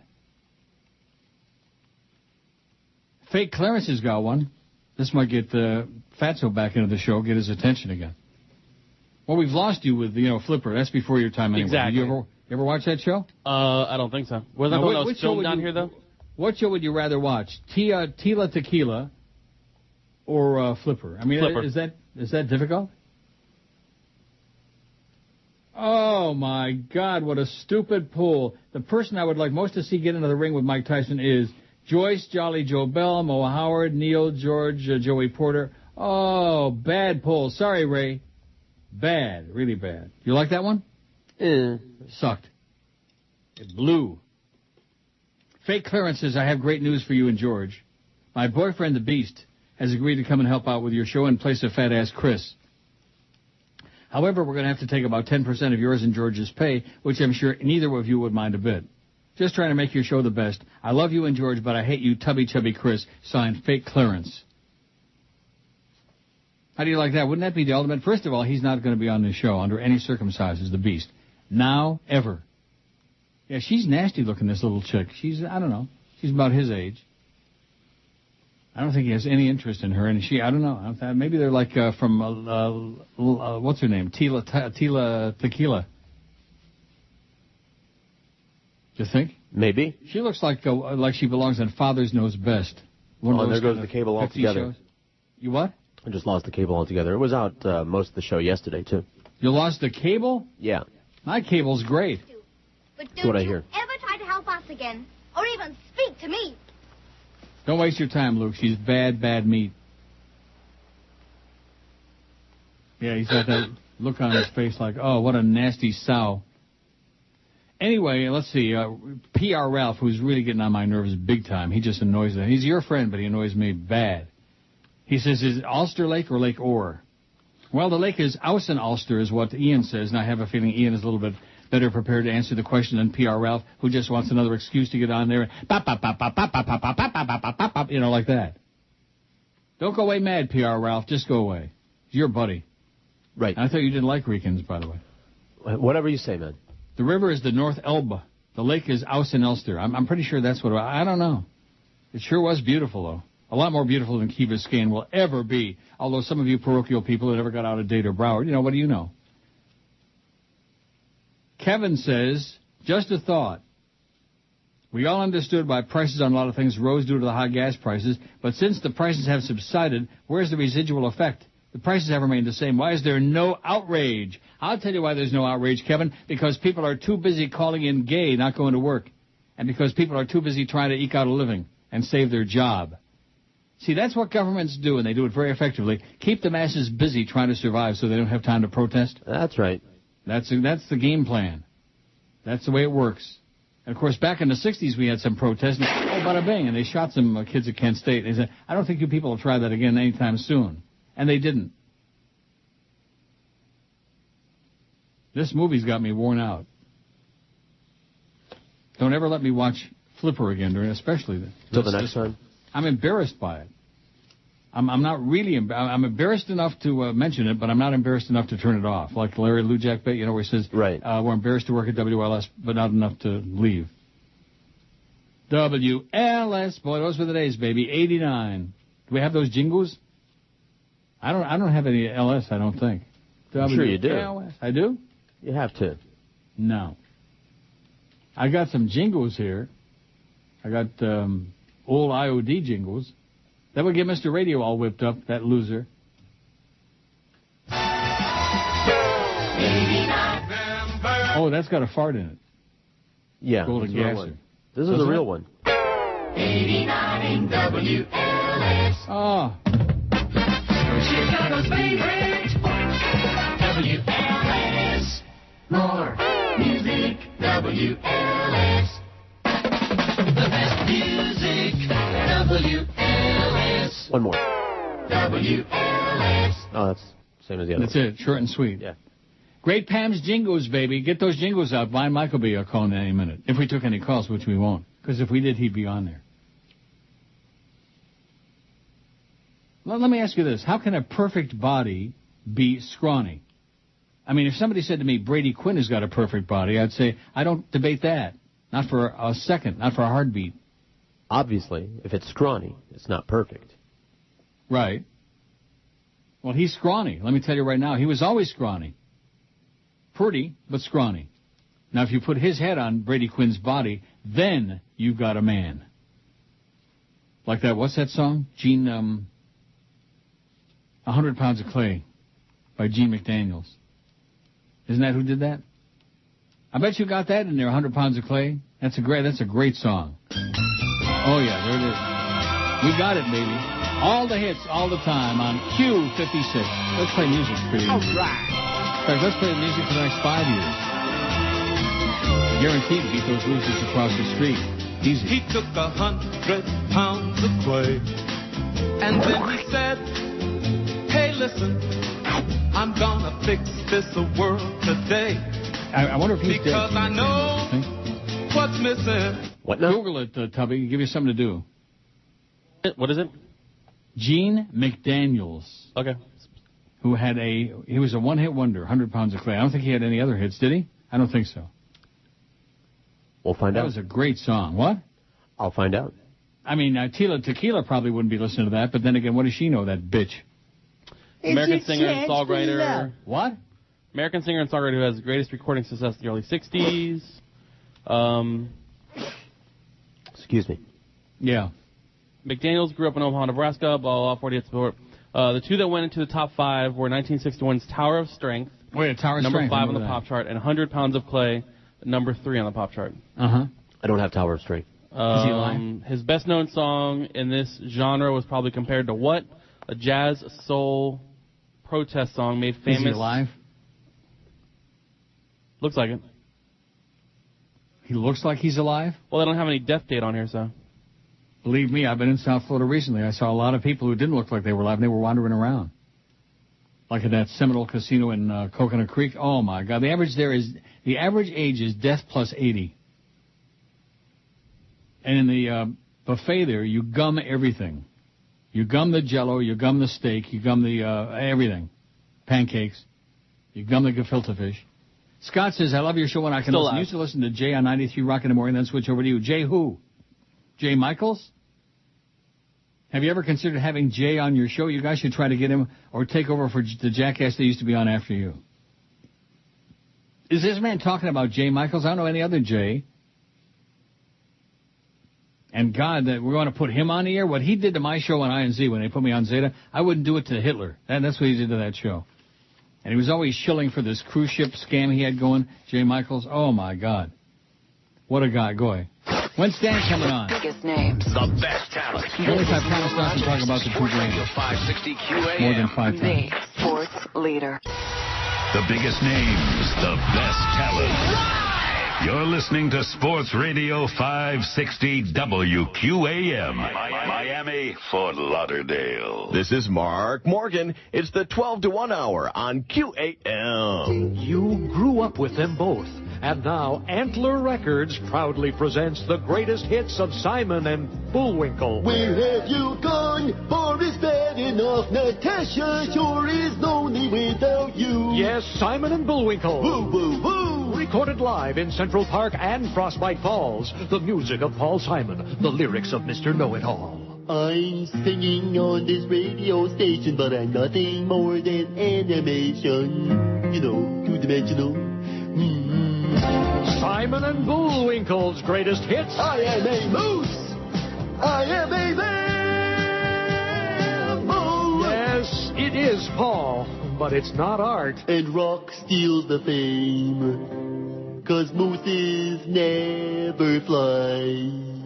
Unfortunately. Simon and Bullwinkle's greatest hits. Now available at Mr. Peabody's Records and Tapes. Oh, Mr. Peabody. That was a great show. And I have all those discs in the other room of it, and yet they're just not funny, you know? Right. Did Chicken X send me those, or you did? I forget. Well, they're just not funny. I don't know. Maybe it just doesn't stand the test of time, you know? Or maybe they're just bad episodes. I don't know. If you liked them, it was me. If not, it was him. Oh, I see. I hated them, and George sent them. Oh, it was him. I think I sent you The Prisoner, and he sent you those. That's right. I love The Prisoner. I'll see you there. Who sent me a flipper? Johnny Dark says, this is the real Johnny Dark, by the way, in spite of the fact that you're so negatory about it. Right. If you bring Stan in, I hope you treat him better than you did me. You didn't let me say anything for crying out loud. Lie. Absolute lie. We let him say what he had to say, and you know what that was? Nothing. The same thing he always had to say anytime we put him on the air. Put up a microphone in front of him. Hey, it's 87 along the coast. Stop, Johnny Dork. Yeah, that was it. That was a medley of his repertoire, okay? And you're just jealous. We were outstanding, believe you me. He wouldn't sit there and then come back a week later and try to muscle his way into the show like you did, Johnny Dork. Johnny Dark's out at the front desk. He says he wants to come in and be on your show. Well, screw him, okay? Go away, Johnny. See, he picked that up from the Bird. You know, you invite him in once, and he wants to show up every day and mooch your free lunch and, you know, muscle his way into my show. That's what he was trying to do, muscle his way on the air. Is there any doubt about that? None. No. Just like the day you brought Al Goldstein on there with that obnoxious fat tub. Oh, my God. Oh, God, I love it when you say that. What? I love it when you make things up. Ron Jeremy he brings in. The fattest, the hairiest, one of the ugliest people in the history of the subhuman race, and just couldn't believe the fact that I called him a fat, hairy Jew. Yeah. Gross. And congratulated him on making all that money in porno, being fat and grotesque and double-jointed and whatever else he is. Gross. Hairy. He's got more hair on his back than most people have on their head. Ron Jeremy. Well, you set that up. And then your good buddy Al Goldstein got that lawsuit going against the station? Yeah. Out of control, For the man. record, I never brought anyone onto your show ever, not once. Did I ever book a guest on your show? We didn't do guests on the show. There you go. Anyone that was ever on the show with you was someone that you asked to come on the show. Al Goldstein? Al Goldstein. I never invited anyone to the show ever, not once. Oh. I'm I'm a fat Jew. Now, did you show up at those Sunday buffets at his Pompano Beach home along with Fat Rich? You bet. See what I mean? What? Although I like Al. I feel sorry for Al. He I like destroyed Al. his life. I feel bad. I had to stop talking to him because of all that crap. I told you that. You thought it was funny. That's a gay club, you moron. These people are trying to throw me under the bus over that thing. In fact, how come he's not on Sirius?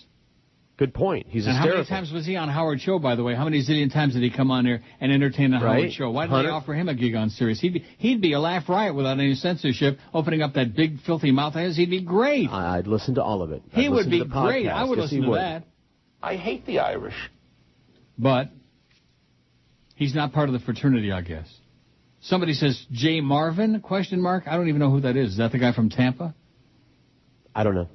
I don't know who they're talking about. I'm supposed to know. Oh, I used to listen to Jay in the morning and then turn over to you. I don't know who Jay is. And certainly hope it's not Jay Michaels. Is it the Jay at 93 Rock that just got canned? Who's that? Somebody I just heard of. Jay Marvin? I don't know. Jay and the Americans? Jay and the Africans? I know his name is Jay. How about Peaches, what's that song? Peaches and Cream? No. Peaches, pineapples, and pumpkin pie. What's that song? You don't know the song I'm talking about? That's it. What's it called? Jay and the Techniques.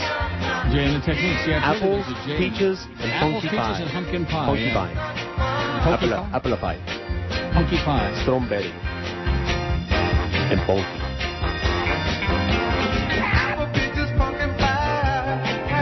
Nice squeak up there, Gully. Okay, that's enough. Zisco, who just also won't go away, says Tila Tequila looks like a cartoon cricket from those Pixar or Disney movies. Happy late birthday, George, says your good friend Zisco. Thanks, Zis. Oh, God. Did they ever find Luke on here or what? How many hours does this crap go on for? How long is this flick? Good God. Till 12:30?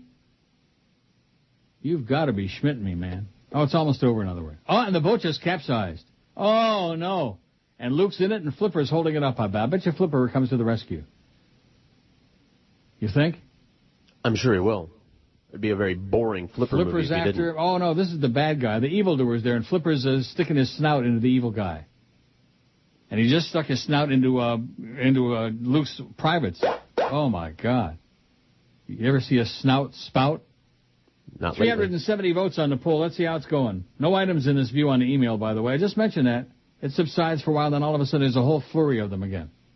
And then, nothing. You'd think there'd be like a steady flow with the zillions of people that we have who used to listen to this show? Which of these people is most about hype and not talent? Paris Hilton, 176. She is crushing the competition. She's got almost half the votes. 47.5%, that bitch. That needle-nosed, talentless bitch. Dr. Phil, 59. Rush Limbaugh, 45. Howard Sperm, 34. Oprah, 25. Hannah Montana, 17. Jay Leno, 10. And Madonna's only still got 4. How do you like that? Well, Flipper came to the rescue there. Nice going, Flipmeister. I bet you that Flipper's dead. How long do dolphins live? I don't know. Ask Troy Vincent. What? We'll find out. How long... There's a good assignment for you, Fatso. At the track with Joel Feinberg, the primetime race group owner and driver, takes fans on a tour of his day at Petit Le Mans. 35 to 55 years. They live what? 35 to 55 years. So the Flipper might still be alive. You know, they had Flipper, a million you probably of them, tell some wild stories about Luke. You know, they had scads of them, I bet you he's seen him naked. You have to admit these things are a lot less interesting without Joel Feinberg. Remember when he crossed out Joe Rose's face on the 790 website? Here's a video, a day in the life. No thanks, I'll pass. Who's this from? Some chronic. I don't care about Joel Feinberg. I don't want to know. Send it to Joe Bell. It'll occupy some of his desperate time. We don't care about Joel Feinberg or the ticket on this show. We could care less about him. Even though they're always on there. Neil Rogers says this, and Neil Rogers is washed up, and Neil Rogers that. Yeah, Neil Rogers. That's the topic of it. It's supposed to be a sports station, but the real topic is... Oh, God! That's right. Barry Jackass says, Artie called in. Oh, Artie said he called into the Bubba Loves Fun show on Friday to say, we love you and hope you stay. Artie added that Bubba detailed some of the issues complicating his contract renegotiation. He was being brutally honest about some Schmidt that he's gone through here. I don't even know if I should say it. It was fantastic radio, it says. Howard felt frustrated for Bubba. He's really done a terrific job. He's an ass. An ass something. He didn't say the whole word. All this Bubba loves, all these people looking for free publicity, you know, like we care. Do you care about Sirius? Do you care about Bubba the Love Sponge? Do you care about Baba Booey? Do you care about Artie? Although I heard I could take some anything else, Robin? You care about that? I don't. Nope. I just think get Al Goldstein on there, man, to talk real filth. He'd get all the porn stars on that he made movies with. That he he could monologue and it would. See, this is what that was supposed to be—a real cutting edge, wild. Not just the F word and a few SH bombs, but it was supposed to be stuff like that. But evidently, what we read before, it's not. Don't say this and don't do that. We get enough of that here on so-called terrestrial radio. It used to be AM and FM. Now it's terrestrial radio. So now they can really look down our nose. You know, it used to be the FM people look down their nose at the AM people. Now it's the satellite people look down their nose until they go out of business, by the way. Should we take a peek and see what their stock price is right now before we take the break? Yeah, sure, why not? Sirius stock. It's been hovering between 15 and 16 cents today. Let's see. It says I'm slow today. I'm slow. And it's 16 cents. You pay 16 cents, and what do you get? So Tennessee Ernie Ford is still dead, huh? That's bad news. Biggest name. Who's not a bad guy. Capital Records, never stole a freight train. Sports Radio 560 QAM. The sports leader. Next. The biggest name. The best talent. It's the DA Show. Weeknights from 8 to 11. Here on Sports Radio 560 QAM. The sports leader. Neil God.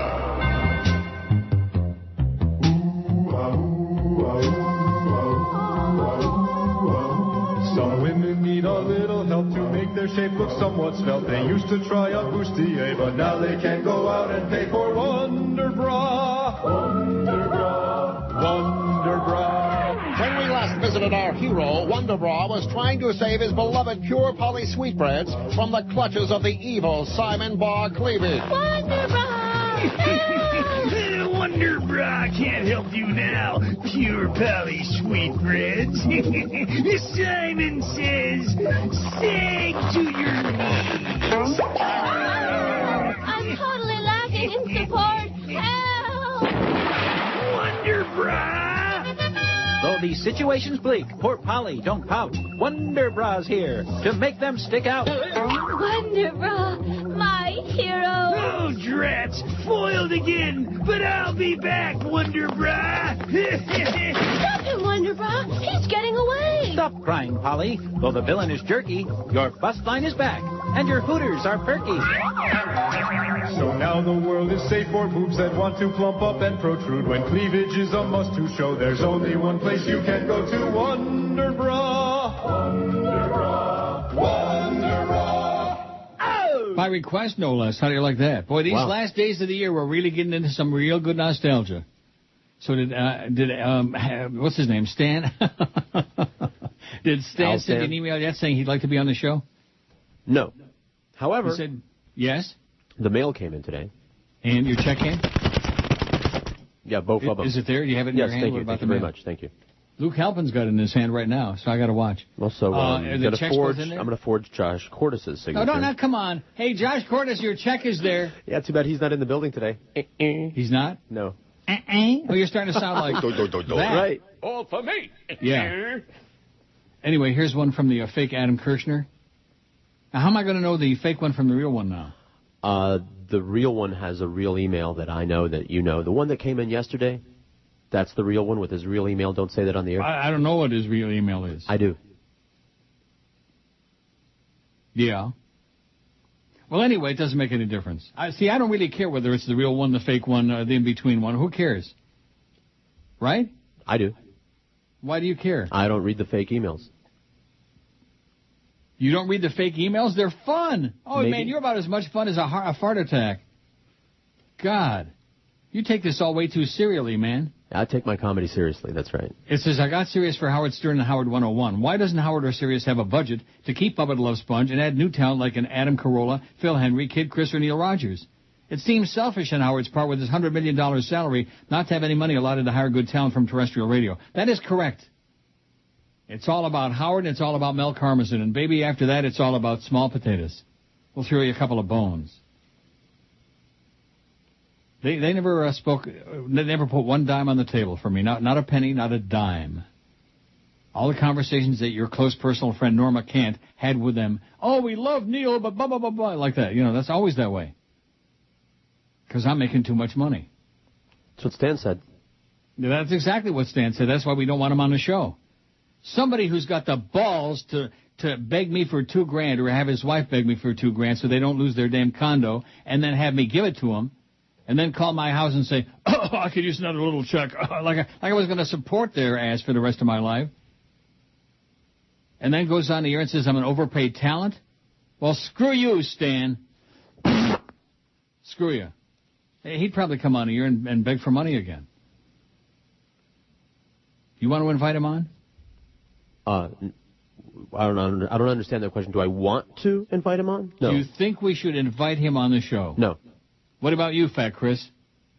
No, don't answer that question. Let me ask you this. Do you even know who Stan Major is? No. See? I mean, certainly he's, like if he wanted to make a phone call, I'm sure that... Oh, my God. Look at that. Luke is making love to Flipper. That's disgusting. Even I can't stand that. Oh, my God. He's humping the fin. Jesus. And Flipper's trying to get away like, oh, my God. That thing hurts. Riley Martin and Superfan Roundtable are good friend shows, but not enough to carry a channel I'm paying to listen to, says the fake Adam Kirshner. Or the real Adam. I don't know. It was nice hearing from the real one the other day. I'm sure this isn't that one. Correct. Well, how do you know it's correct? I'm starting to get a scratchy throat. I know. Because it's 100 below zero. I'm going to call in gay tomorrow. I might call in sick. I'm just giving you warning that I'm not joking about that. I'm not joking either. I might call in sick tomorrow. I don't have any. What? I'm feeling horrible. I might call in sick. Is there a such thing as a stomach flu, or is that just something that you hear about? People make that up. Do they I've really? read a lot of stuff on the internet about that, about people invented that thing, stomach flu. There's no such thing allegedly. They don't know. Well, they don't know it. And next thing they'll be coming up with a rectum flu. Maybe that'll I'll have be that next. Too. I could puke any minute now. Lisette says, "Oh, if you want me to put you over the edge, it's about Bush." 41 days to go until we finally say goodbye to George W. Bush, says Lisette. We've all had to witness the worst presidency in U.S. history, which will be written about for years and years, and not the positive influence he put on our country.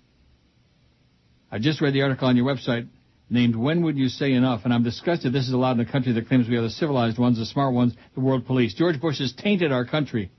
Taint what you think. And we can only hope and pray that Obama can get us back to the country we can hold our heads up high as the mode of what other countries want to be like. The model. This is like choppy. It's not printing out the whole thing. And someday we'll figure out how to solve that problem, or not. Something to talk about, you know? Mm-hmm. Oh, look at that. There's Ranger Ricks. He's got his hand on Luke's shoulder there. Get your hand off of there now, Ranger Ricks. Come on, people go to jail for less than that. Good God. If I was a citizen in another country right now, I don't think I'd be able to look at the USA and its current form and say we're the best or that our country should be more like that. I think they probably view our leadership similar to the way that Hitler's was viewed. That's right. The only difference is that George W. Bush didn't come out and say he wanted to eradicate certain races. He just silently did it. 41 days to go. Can I get an amen for that? Ashley said, amen, amen. Amen. Oh, this movie's almost over now. Aren't you glad? Yeah. Then I can go back to depressing news on CNN and that stock market and all that crap. And Flipper's got a little thing around its tail. I think that's where Luke raped him. Look at the smile on Luke's face. Must have been pretty good, huh? That's a good poll question. Do you ever rape a dolphin?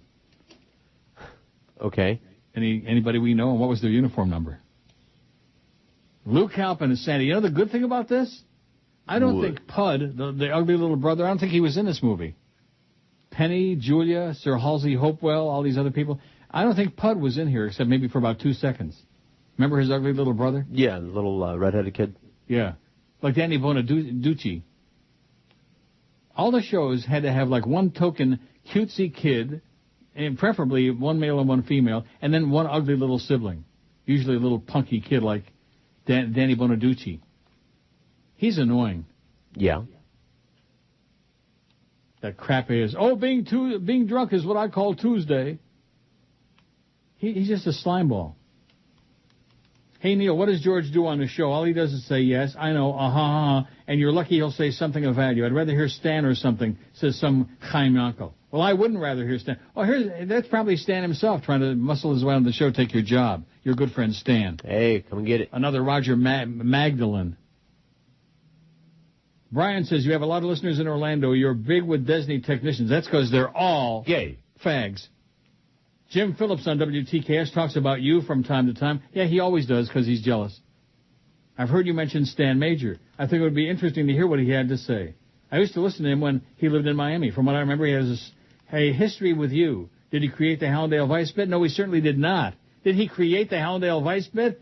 Oh, my God. Can you please play a bit? I think it's called Dwayne Stomp. My father told me about it. Hi, George and Chris. Says Frischke. Frischke's feel a little frisky. This is the aftermath, the washout from yesterday's getting in touch with him and having him respond he's still alive. Now he's trying to muscle his way onto the show. He wants your job. Hey, make a play. I don't want him. Can you see that? Can you even envision that? Maybe I'm an overpaid talent, Stan, but let me tell you, I don't like cling on to anybody else. I'm not a Klingon. Oh, remember those great ratings we had back then? Oh, yeah, that's right, we. I remember what a bad mistake it was after Kane went to New York and I recommended Stan for a 2 to 6. Don't ever recommend your friends for a job, ever. It's a bad, especially in this business. Bad idea. Who is the artist that does that song? Where can I find better naked pictures of Brandon? I called in gay today and my boss wanted oh, I see. I'm working instead. Jess from MySpace. Oh, somebody from MySpace. Well, I never hear from anybody from MySpace except my 2 chronic regular friends. But other than that, nobody. But, what's the point of Schmidt-Canning the site? I got 1,600 friends. I'm your friend on there. And I'll check it once a month like they do, There you go. And just ignore it because nobody else. And it's passé. Oh, everybody's into Facebook now, Neil. You got to get on Facebook. No chance. I'll be on Facebook the same day I start on Sirius. Sports Radio 560 QAM. The sports leader. The biggest names. The best talent. It's the Big L. Orlando Alzagari. Mornings 5 to 7. Sports Radio 560 QAM. The sports leader. Spread 'em and say cheese. How would you like to be your own boss and make millions of dollars? Well, it can all come true for you, my friends, when you represent the wonderful products of Gerbil Life. Yes, my friends, it's time to break out of that 9 to 5 cage, get off of that working for somebody else treadmill, and stop sucking water from a bottle, and let a gerbil do it for you. Yes, the demand for these adorable little critters is on the rise, and you don't want to be left behind.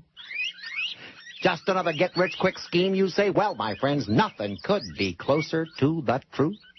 And here's the Gerbil Life promise. If you are not completely satisfied with your income after 1 month, just simply refund every penny you made directly to us, and we'll take it all back.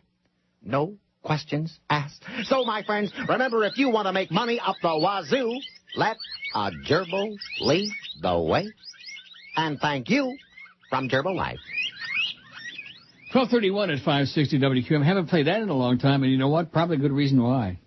Oh, that's cute. 408. Did you think it was cute? Cutesy? Cutesy. Was it as cutesy as Luke Halpin? That movie's over, by the way. George C. Scott is on, or is that George Sanders? George Sanders is the one who committed suicide, right? Who? It's George Sanders. He committed sausages, George Sanders. Don't you remember the actor? And he just passed out on the floor in this movie. The movie is called Valley of the Damned. Village of the Damned. Well, I'll be damned.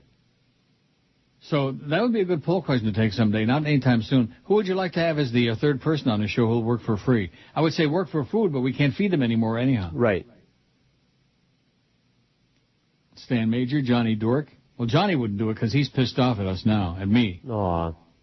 Yeah, well, he would do it anyway if we'd feed him. We can't feed you, Johnny.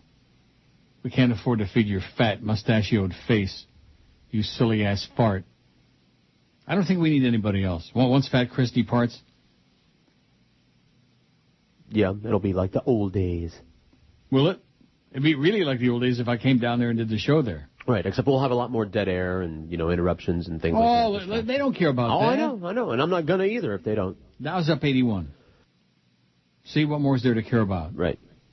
Jim says, God, Germany is better than South Florida. Not sure if anyone answered your Hamburg Lake question, but I recall Ulster Lake was one of the coolest places I've ever seen.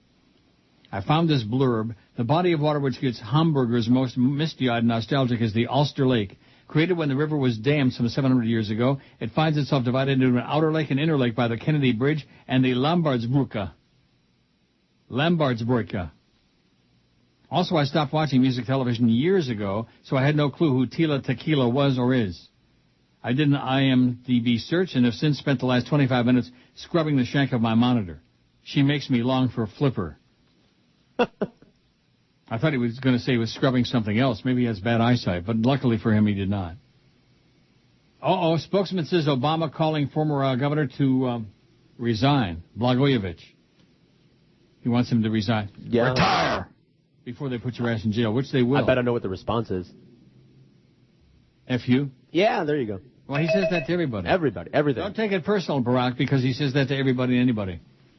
The company I worked for just closed, says Jim. It closed its doors recently due to mismanagement, so keep up the hilarity. Puts a smile on my puss. You're the best. George is about fourth, and Chris is an unemployed slob like me. No, he's not unemployed yet. No, I won't be unemployed. I just fewer hours. Well, what's wrong with that? So fewer salami sandwiches, man. I'm thinking about lunch right now. Of course, I'm not going to have anything to say about it because Paco's coming for lunch, so he'll choose and decide. I'm weak. Why do I put up with that crap? Let him control the remote control? Well, he don't want to watch. I'm sure he doesn't want to watch. What? MSNBC. Keith Olbermann. Todd from Hollywood Chronic says, I just started playing a game based on the best of Jerry Lewis years ago, and people still call me and sing songs with the word lady in it. Like Jerry says, listen to the Neil Rogers Show, it'll make you a Schmidt. Faithful sycophant since WKAT, Todd from Hollywood Chronic. Thanks, Chronic Todd. Since KAT. Boy, are we getting old or what? What? Oh, here we go. Grubber Tuchus is back. I demand that you answer the following questions. Well, demand my ass, okay? I'm not even looking at it. I demand you answering the... First, did the bird die from AIDS? No, he did not. And that should give you an idea as to the rest of them. Go away, Grubber Tuchus, you jackass. I demand... Yeah, demand. Here's one that's got no message. From Frankie. Frankie to Neil Rogers, and the box is a blank. There's nothing there. Kind of like Frankie's brain, no doubt. It's blank. It's empty. Scott says, how about a poll for the most annoying spot? No, we're not going to do this is the same old crap. People out there, I had one this morning. Same crap, wanted me to rip so-and-so sponsors. We're not ripping the sponsors, especially during a freaking depression. We're glad that our people are still in business and got enough money to subsidize this freaking radio station. You morons. Oh, what about which commercial bothers you the most? If you don't like it, turn it off. Put your finger in your rear. This George Sanders had some interesting quotes. Yeah? Before he killed himself? Yeah. Or after? I guess before that. Acting is like roller skating. Once you know how to do it, it's neither stimulating nor exciting. I don't ask questions. I just take their money and use it for things that really interest me. I am not one of those people who would rather act than eat. Quite the reverse. My own desire as a boy, has to retire. That ambition has never changed. His desire was a boy? My desire? Yeah, I heard you. My own desire as a boy was to retire. That ambition has never changed. Retire! Exactly. Or just blow your brains out. Why are you looking up George Sanders? Because he's in that stupid movie, The Village of the Damned? The whole thing, yeah. The important thing for a star is to have an interesting face. He doesn't have to move it very much. Editing and camera work can always produce the desired illusion that a performance is being given. Mm-hmm. Really uplifting guy, huh? No wonder he blew his brains out. No wonder he killed himself, yeah. He committed sausages. In Spain. Eric says, how do you do it? He blow his brains out? I don't know. I didn't say how. Attaboy, George. I'm in the U.S. Air Force here in Germany. Listen to you every day after work. Keep up the good work, and I'm glad you got out of South Florida. I'll never go back. Take care and go Panthers, says Eric. Yeah, go Panthers, but too bad they're not televising the Canadian road trip games in Edmonton and Vancouver and Calgary. Too bad they're not televising because it's a cheap-ass outfit, and they're only televising 71 of the 82 games this season. Who ever heard of such crap? And they wonder why they can't build a fan base? Oh, my God. Alan Maricon, you idiot. April 23rd, 1972, he checked into a hotel in blah, blah, blah, a coastal town in Barcelona, Spain. He was Barcelona? He was found dead 2 days later, along with 5 empty bottles of Nembutol. Nebutol, yeah. That's it. 65 years old, left behind a suicide note that read, "Dear world, I am leaving because I am bored. I feel that I have lived long enough. I am leaving you with your worries in the sweet cesspool. Good luck." Wow. What a pleasant guy. He sounds like something. Are you sure he didn't die in South Florida? Yeah, no. You sure somebody else didn't kill him? That was up 82 points. .67. $82.67. You want to see what the price of oil is? Let's go over to that BNN. That gets them very upset. Oh, you're doing like Rick Riley. You're going to. Oil is up to $45 a barrel. Not good. And the TSX is up 215. See, when the oil goes up, then the Toronto Exchange goes up because it's the Alberta thing, you know? They got all that crappy oil over there in Alberta.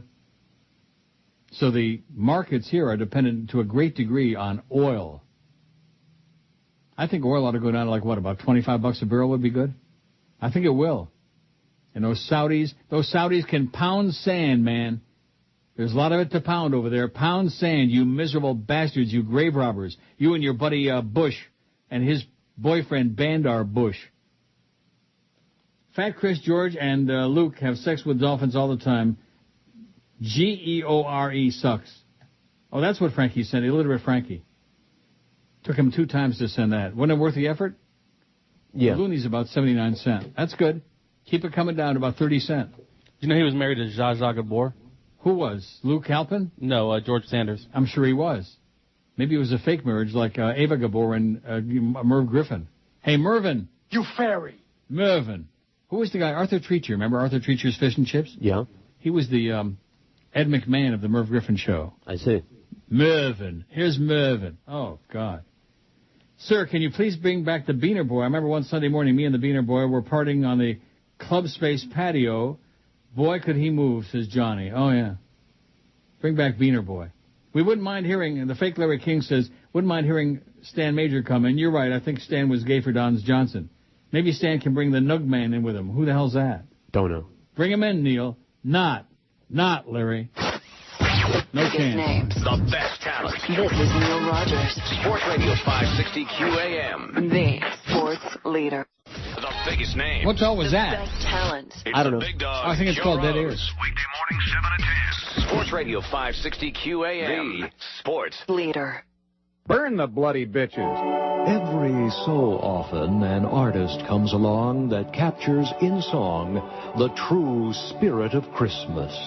Now that hallowed tradition lives on. 'Cause here he comes, the hardest working man in snow business, the godfather of Noel, Mr. James Brown. Silent night, holy night, all is calm, yeah, all is right. See the virgin, honey time, it's Christmas time, y'all. Let's go wild. Woo! Yes, let's go. a James Brown Christmas song. Come on. The 2-record set that puts the soul in your white Christmas. Christmas time, and you better watch out. Better not cry now. Better not pout. Telling you why, yeah. Santa's got a brand new bag. Why be good for Christmas when you can be bad? Start rocking your stocking with a James Brown Christmas. Wow! Hack the hearing, angels sing, glory to that newborn king. Christmas in America. I feel broke. You fairy. Okay, he's still dead, by the way, James Brown, for anybody who was concerned. Now it's up over 100 points. Not a lot over, but just a little bit. A teeny tiny little smidgen. Mm-hmm. A scooch. Alan Burke used to talk about a scooch, and now he's dead. A scooch? God. Yeah, a scooch. Scooch. Scooch.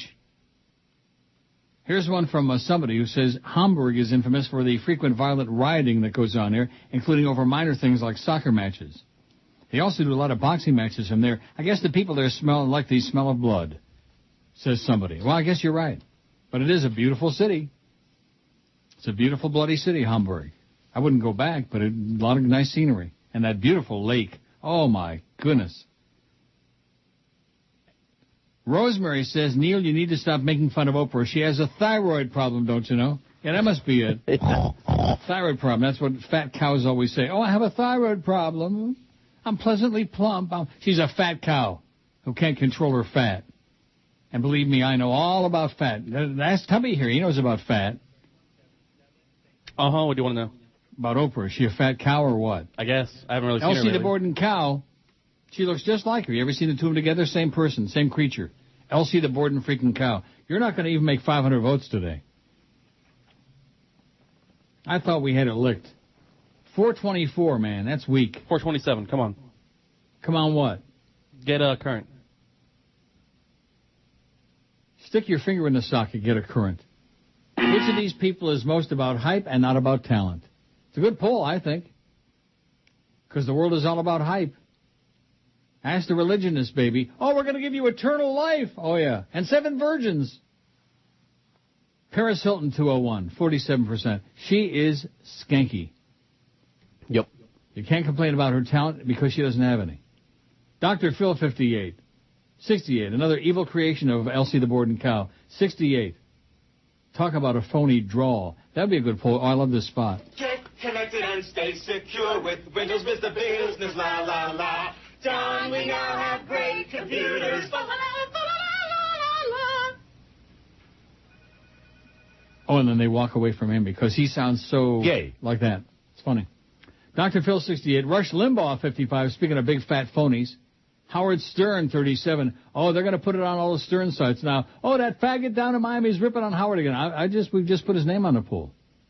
Although I voted for him. Oprah, 30. Hannah Montana, 20. Jay Leno, 12. And Madonna, 4. 427 votes. Pretty weak, Fat. So it hasn't even increased by, now it's 429. You got an outside shot. 430. 430? What the hell are we still doing here? Johnny Rotten says, why can't the Panthers locally televise the Oilers and Flames games Thursday? I just got through telling you, they're cheap. Cheap. Geldy and Denise probably have dates rubbing noses with local pretty boys and searching for sloppy seconds. Steve Weischer had a pretty one with 9 seconds left in overtime. Attaboy, Stevie. Enough hockey. Dolphins live a long, long time. Oh, Johnny Rotten. Dolphins. D-O-L-P-I-N-S. Very sad. Mm-hmm.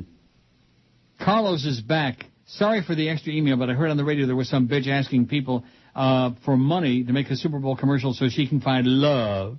Oh, she needs to go see Tila Tequila to find love. You're off. You're out. It's kind of like the same thing as that stupid-ass Donald Trump show. You're fired. You know, that's what everybody wants to see. Somebody else humiliated and disgraced. It's an S&M thing. I know you don't want us to post links, so I won't. But her site is, and it's got a, I'm not going to promote it. I thought maybe you'd get a chuckle out of this crap. I love your show. George is awesome, and sorry, Tubby. Sorry, Tubby. Sorry, Charlie. Larry says, Larry and Kendall. He says, remember back in the day when Harry Carey was top dog on KMOX in St. Louis broadcasting the Cardinals and Jack Buck was second fiddle? It was rumored that Harry was forced off the station because he was caught with Augie Doggy Bush's wife. That's right, Augie Bush from Bush Breweries. The rumor was that Harry was doing his wife. And Harry, you're fired. That was it. That's when he went to the White Sox. And then the Cubs. Now, shameless request, Randy Rhoads and... Howard! That's it. Laney and Kendall. That's all he wants was just... Howard! Gave him 2 for the price of none. Attaboy, Larry. Here's another Larry. Lengthy, but maybe informative. Oh, I see. This is a much better copy of something he sent me before that was unreadable. That had all these... good. What? Good, maybe? Well, no, it had all these links in it. You know, I don't want links. Stop with the links. God. Larry says, regarding the Leno Letterman situation, Carson for years was grooming Dave to become his replacement on The Tonight Show. Dave was Carson's #1 replacement, and Carson helped NBC give him a talk show after The Tonight Show to help him get in the routine of a talk show on a nightly basis. As you know, Late Night with David Letterman became a cult hit, then a staple for talk show fans. His ratings were high, mainly due to not having any competition at the time. Looking back, he did so well. There are other talk shows now that air at 12:30 a.m., but I digress, says Larry. Yes, you do, Larry. You digress. Dave was pretty much counting on the Tonight Show deal at NBC. Leno then became Carson's main fill-in host while Dave had late night. When his retirement date became final, Leno's agent and bitch got involved to screw Dave over and got Leno the gig. As you were saying. Kathy Bates. Yes. Great movie. I'm your biggest fan. What? It was a good movie. I didn't think I'd like it, but I did. Needless to say, Dave was pissed off as he considered Leno a friend, was still pissed off at NBC. There were rumors that Dave ultimately didn't get the job because of his previous bashing of NBC management over the years. Oh, yeah, you can't ban management. That's for damn sure. When Carson died, Dave did his monologue using only jokes that Johnny had sent to him. Carson had been sending in jokes not to Leno, but to Dave since his retirement. Dave then went into a long diatribe about how he and Carson had a very good relationship, and if it weren't for Johnny, he'd never be where he is today, yada, yada, yada. Dave made his entire show about Johnny that night. It was pretty emotional, and there's a link to it which I don't want to see. In my opinion, Leno is not and never has been funny. That is correct. He's just, if he didn't have that chin, he wouldn't be making 50 cents a week. Letterman's done some wild and wacky stuff going against management on the air, but has become more political, especially in the last year. He had a rant about global warming that was pretty damn good, and his constant bashing of Bush on the soon-to-be-gone administration. I know you don't do links, but in your spare time, no, I will not. There's a bunch of links. Good luck at Woodbine. Don't go to Sirius because then we lose the Internet's link. Thanks for the laughs and happy belated birthday, George, says Larry, good Jewish boy. Thank you, Larry. Oi! Happy Chinooka, Larry. Don't eat too much pasty candy. That saltwater taffy, what was it called? See, you don't remember, do you? No. The saltwater, the taffy that I was talking about before. Laffy Taffy. What was it? Laffy Taffy. No, the Jewish thing. See, you don't even remember. Chewy Jewy Taffy. Chewy Jewy, that's right. Chewy. So I forgot to tell you. By the 1910 Fruit Gum Company. Jewy. Remember that? Yep. The 1910 Fruit Gum Company. Boy, now there was a group. Is that it? No. No, that's Laffy Taffy. Oh. So I forgot to tell you when we came back from break. Yes? Bruce Beasley's in the building if you want to talk to him. If I want to talk to him about what? I don't know. Anything. About my contract? Sure. Well, what does that mean if I want to talk to him? Did he I don't know. say He's that? in the building somewhere. No, I was told that he was in the building. So? Maybe he's here to listen to the show, maybe. Oh, corporate's in the building. Yeah, like they can't hear the show over there, right? Hey, and so I got an idea to make some money on the show. Yeah. Well, now that I'll be gone, the area that I sit will be empty. Oh, I know where you're going. So you can charge people to be part of the Neil experience. They can sit here and watch the show. Yeah, sure. Maybe chime in from time to time. Don't say that. If Bruce Beasley's in the building, he'll start signing people up. Why am I supposed to care about that? I don't know. Corporate's in the building. Crying out. I bet you Duff is peeing in his pants. Talk about a wuss. Oh, my God. Good guy, Duff, but a real wuss. Neil, when you exclude the bits and ads, approximately how many minutes per hour do you end up talking? My guess is a little more than half the hour, depending on how industrious the salespeople have been. So what about it? Well, what's the point? Bits and spots and bits. 40 minutes, by the 41. way, on average, since I used to. If I talk 2 minutes an hour, the price is right for you, okay, schmuck? How many minutes? I'm always looking for some shtuch, you know? Critiques and what's the other part? Critiques and complaints. Complaints and critiques. Yeah. C&C. Here's one, says, I know how you enjoy a good book. No, I do not. I haven't read a book in ages. I recommend The Franklin Cover-Up. It's about the CIA, the Bush Crime Syndicate, mind control, child sex rings. It's out of Omaha, Satanism, Iran, Contra, and elaborate cover-up. Hunter Thompson's even part of the history. The book will blow your mind. The biggest scandal most people have no idea about. On YouTube, and the documentary illuminates further on this scandal. My description doesn't even give you 20% of the story, and it's jaw-dropping, amazing narrative. Well, maybe George will send me the book for my birthday next year. Maybe. Are there any pictures of Captain Curtis? Somebody wants to know. I've seen everyone else, but not one of Curtis. Cresty wants to know that. Where will he find that? I don't know. It's Captain QAM Curtis website, maybe? WQAM.com. Go to WQAM.com and scour it, okay?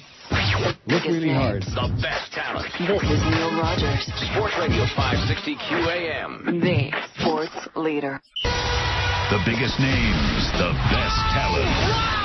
You're listening to Sports Radio 560 WQAM. Miami, Fort Lauderdale. It's the 1 to 2 hour.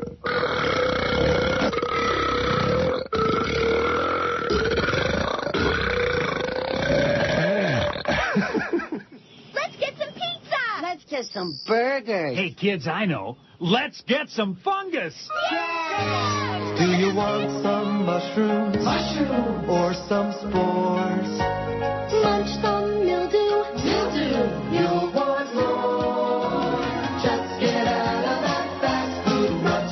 Come on down to the fungus hut. Say, when you get that craving for mushrooms, molds, or any kind of parasitic lower plant life that lacks chlorophyll, come on down to the Fungus Hut. We have deep-fried toadstools, mold shakes, and for dessert, hot mushroom pie. No, thanks. We'll just have a big bucket of fungus. Yeah! So come out of the sunlight and discover the dank, musty world that's popping up near you. So get out of that fast food rut. Come on down to the fungus. The Fungus Hut. The Fungus Hut. It's fungi licking good. 101 at 560 WQAM. We got the Big O. Rock solid. Coming up at 2. Mad Dog from where is he doing a show today? Hard Rock? No idea. Well, I'm just telling you right now. Why don't you have any idea? You don't get a copy of the schedule? That would be correct. Well, why is that? Well, that's right. You're out. Yeah. You're just living on borrowed time. If I were you, I'd go up to Bruce Beasley and say, well, Mr. Beasley, can I, negotiate a renewal of my deal with you? Yeah. What? You think he knows who you are? No. He couldn't give a flying crap about you, okay? Let me tell you right now. Or me. Or George. But nevertheless.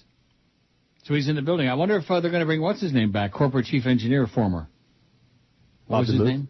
Bob Vermouth. Just testing you. Bob Vermouth. He was a big hit in Amsterdam. Not. And boy, what a job he did on that studio. Not. X-Tom, who's a real pain in the ass, he's the one that sent us that awful poll about the beach when the last time we were at the beach. That was a beach of a poll, man. That sucked. He says, I beg to differ on Girlfriend Paris, as George will undoubtedly concur. Any straight man's viewing of the illicit film will confirm her abilities at what counts most. Kind of like the Flipper Kid to you. Flipper Kid. That alone will keep her at the top of my A-list. Sorry. I saw it. Yeah, she's very good, but there's more to life than that. Skank. I would rather have a bad job from a beautiful woman than a good job from her. From a skank. Right. A talentless skank like Paris Hilton. Oh, did you see Paris Hilton's video on it? Oh, God. Like it says on there, the world's all about hype, and that's her. Why anybody would want to see her stark naked involved in any, much less with clothes on. Who wants to see that bitch? With a Greg bag on Castle, father of Matt Castle, dies. You see this, Tubby? Did not see that, no. While his son has been fighting for his team's playoff life, Greg Castle lost the battle for his own life. See, everything comes back to sports. Mm-hmm. The father of Matt Castle, a quarterback for the Patriots, passed away Monday. The elder Castle was a longtime Hollywood scriptwriter and a horse trainer. He's survived by his other sons, Jack and Justin, as well as daughter Amanda. Matt's parents have been divorced since he was 14. His mother raised him and his 3 siblings. The team had been off on Monday, and Matt reportedly went to see his father in Santa Clara, California. No word from the team whether this will affect Castle's status for Sunday's game. Do you believe in any way, shape, or form they're going to let it affect his status for Sunday's game? No. No chance. None. The Patriots are currently in a 3-way tie atop the AFC East with the Jets and the Dolphins. The team this week is playing in Oakland against the 3-10 Raiders. 3-10. The Raiders, who suck, who damn near beat the Dolphins, by the way. We love the Dolphins. They won a game. Yeah, what we do. John says, I know you don't celebrate the holidays or make a big deal out of them, but I just wanted you to wish you and your family, pseudo-family, a Merry Christmas. The same to George and his family. Unlike most of your hostile emailers, I'll miss Chris. I think he's an excellent assistant. P.S. Why is there a recent push in the Netherlands to close down the sex shops and the smoke bars? Because they're stupid. Because they're stupid. After all these years, they still haven't figured out why people come there. They don't come there for the beautiful scenery, those brown canals, brown, dark brown, or that horrible cuisine. And I use that term very loosely. And if you eat much of it, you'll be doing very loosely, too, believe me. Especially that nasty Dutch pea soup. Oh, fat. Also, this Mamab says, by the way, Tom Brady's been down in Miami partying for weeks now. Seems he's enjoying this injury of his. Well, what do you want him to do? You want him to sit around crying? Wah, just because he's in South Florida, he doesn't have to behave like the locals. Like that. What the hell's wrong with you? He's a party kind of guy, and he's still getting paid the big bucks, Tom Brady. Sounds like insane jealousy to me. Isn't that what it sounds like to you, George? Yep. I know you're jealous. Oh, yeah. You'd like to be harpooning all the chicks that he's doing. Right. The fake Larry King, who's back again. Now, see, if we didn't read the fake emails on the show, we wouldn't fill up 20 minutes. We'd have to go back to those stupid-ass phone calls, and believe me, I'm not taking any today. You'll see. How many we got on there now? None. Oh! And that's how many I'm taking. Including Matt in Miami. Oh, gee, we want to hear about your favorite crazy callers. Matt, go back and listen to some tapes, okay? I'm your friend. Yeah. We can say it. Yeah. I'm your friend. I say it just as well as he does. Hi, Ron. Fake Larry King says we wouldn't mind hearing Stan Major come in. You're right. I think Stan was gay for Don Johnson. I already read. He keeps sending me that same thing over and over again. Go away, Larry. Maybe Stan will loan you $50, but I doubt it. And if he does, pass it back on to me. Oh, these are oldies. Oh, here's one from Larry. I'm bi, so I'm only working half a day today. Yippee. He's calling in half gay to work half a day. Isn't that sweet? Cute. Silly, ridiculous? Yep. All of these things? All of these things. The fake Jimmy Syphilis says, I hate you. I asked Jim and Joe not to contact you in Toronto due to your wanton disrespect. I'm sick of your insults. I'm not a fruit. Hey, Jimmy. You fairy. I was on network TV. What have you done besides open up a big mouth in Miami radio? You overpaid malcontent. From Jimmy Syphilis. Or Jimmy Syphilitic to those who know him the best. Isn't that cute? You're going to make your 500, I think. Not by that much, though.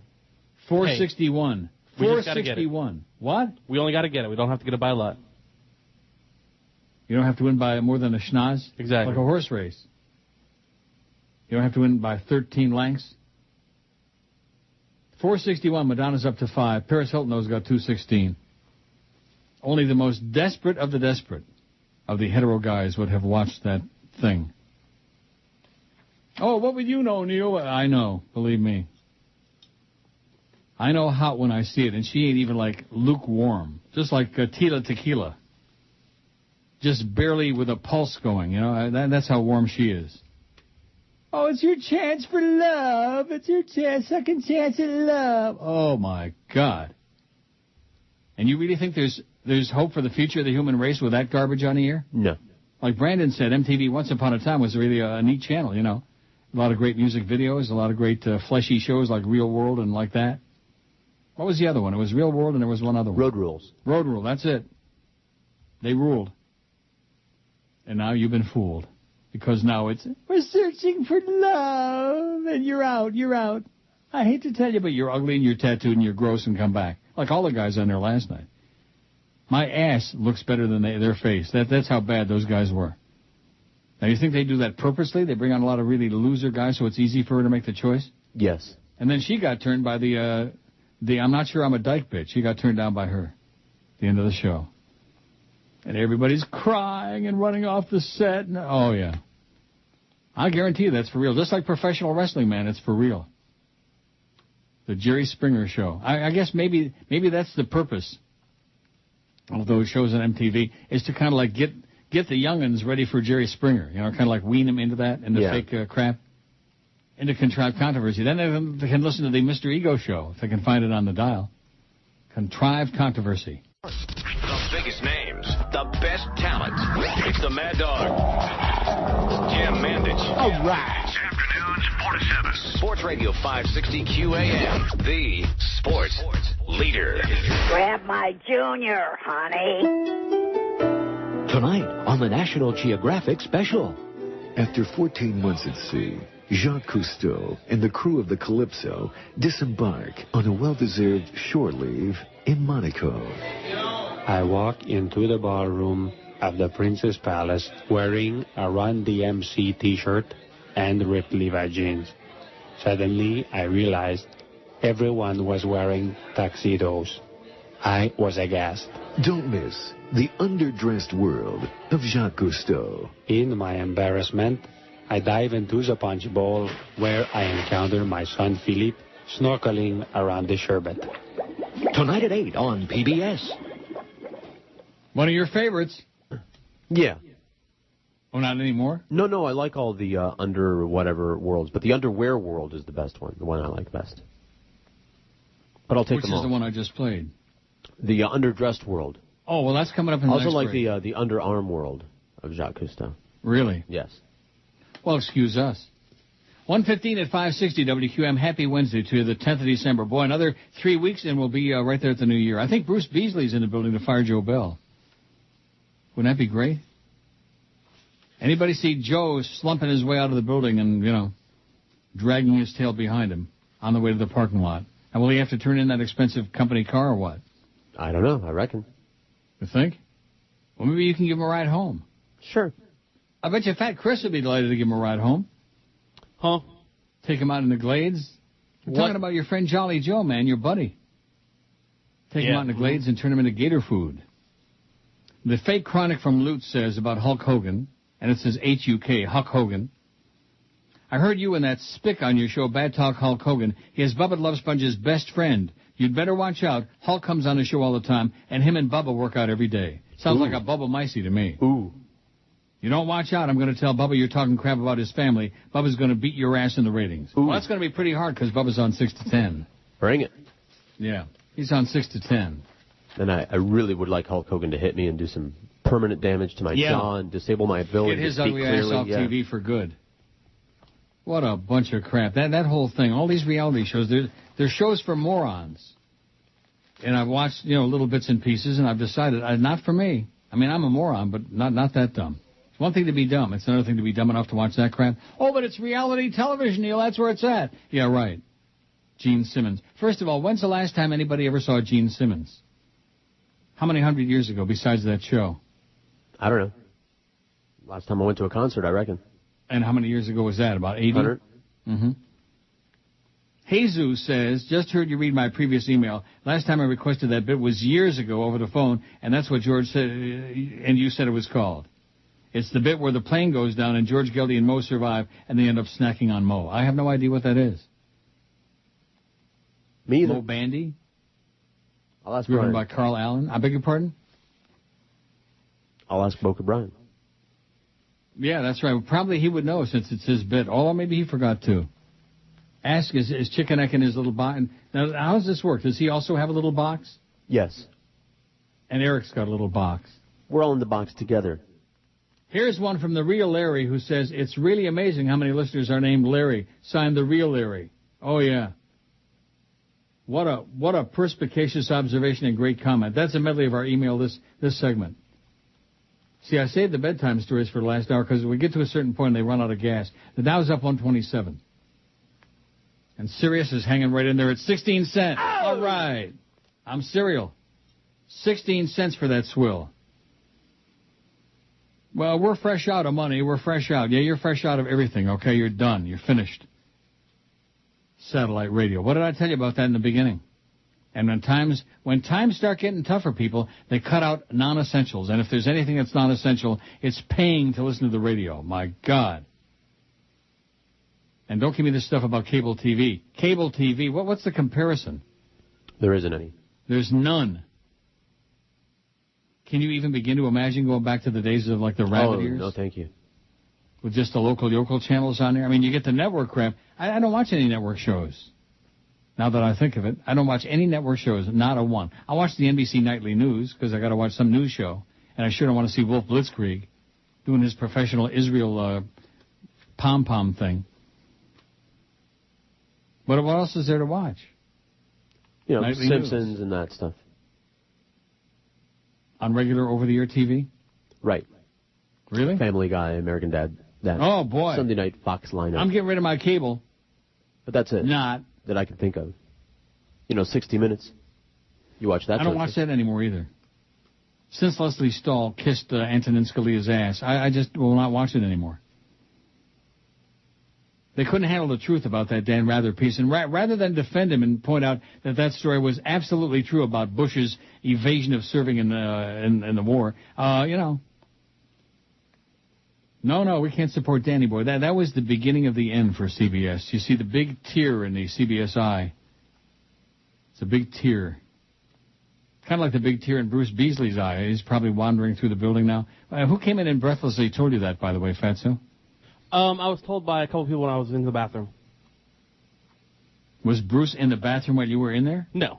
Oh, my God. Can you imagine if you got a whiff of that corporate aroma? Holy cow, that would have solidified your position there for life. The corporate Beasley aroma that could put anyone in a coma.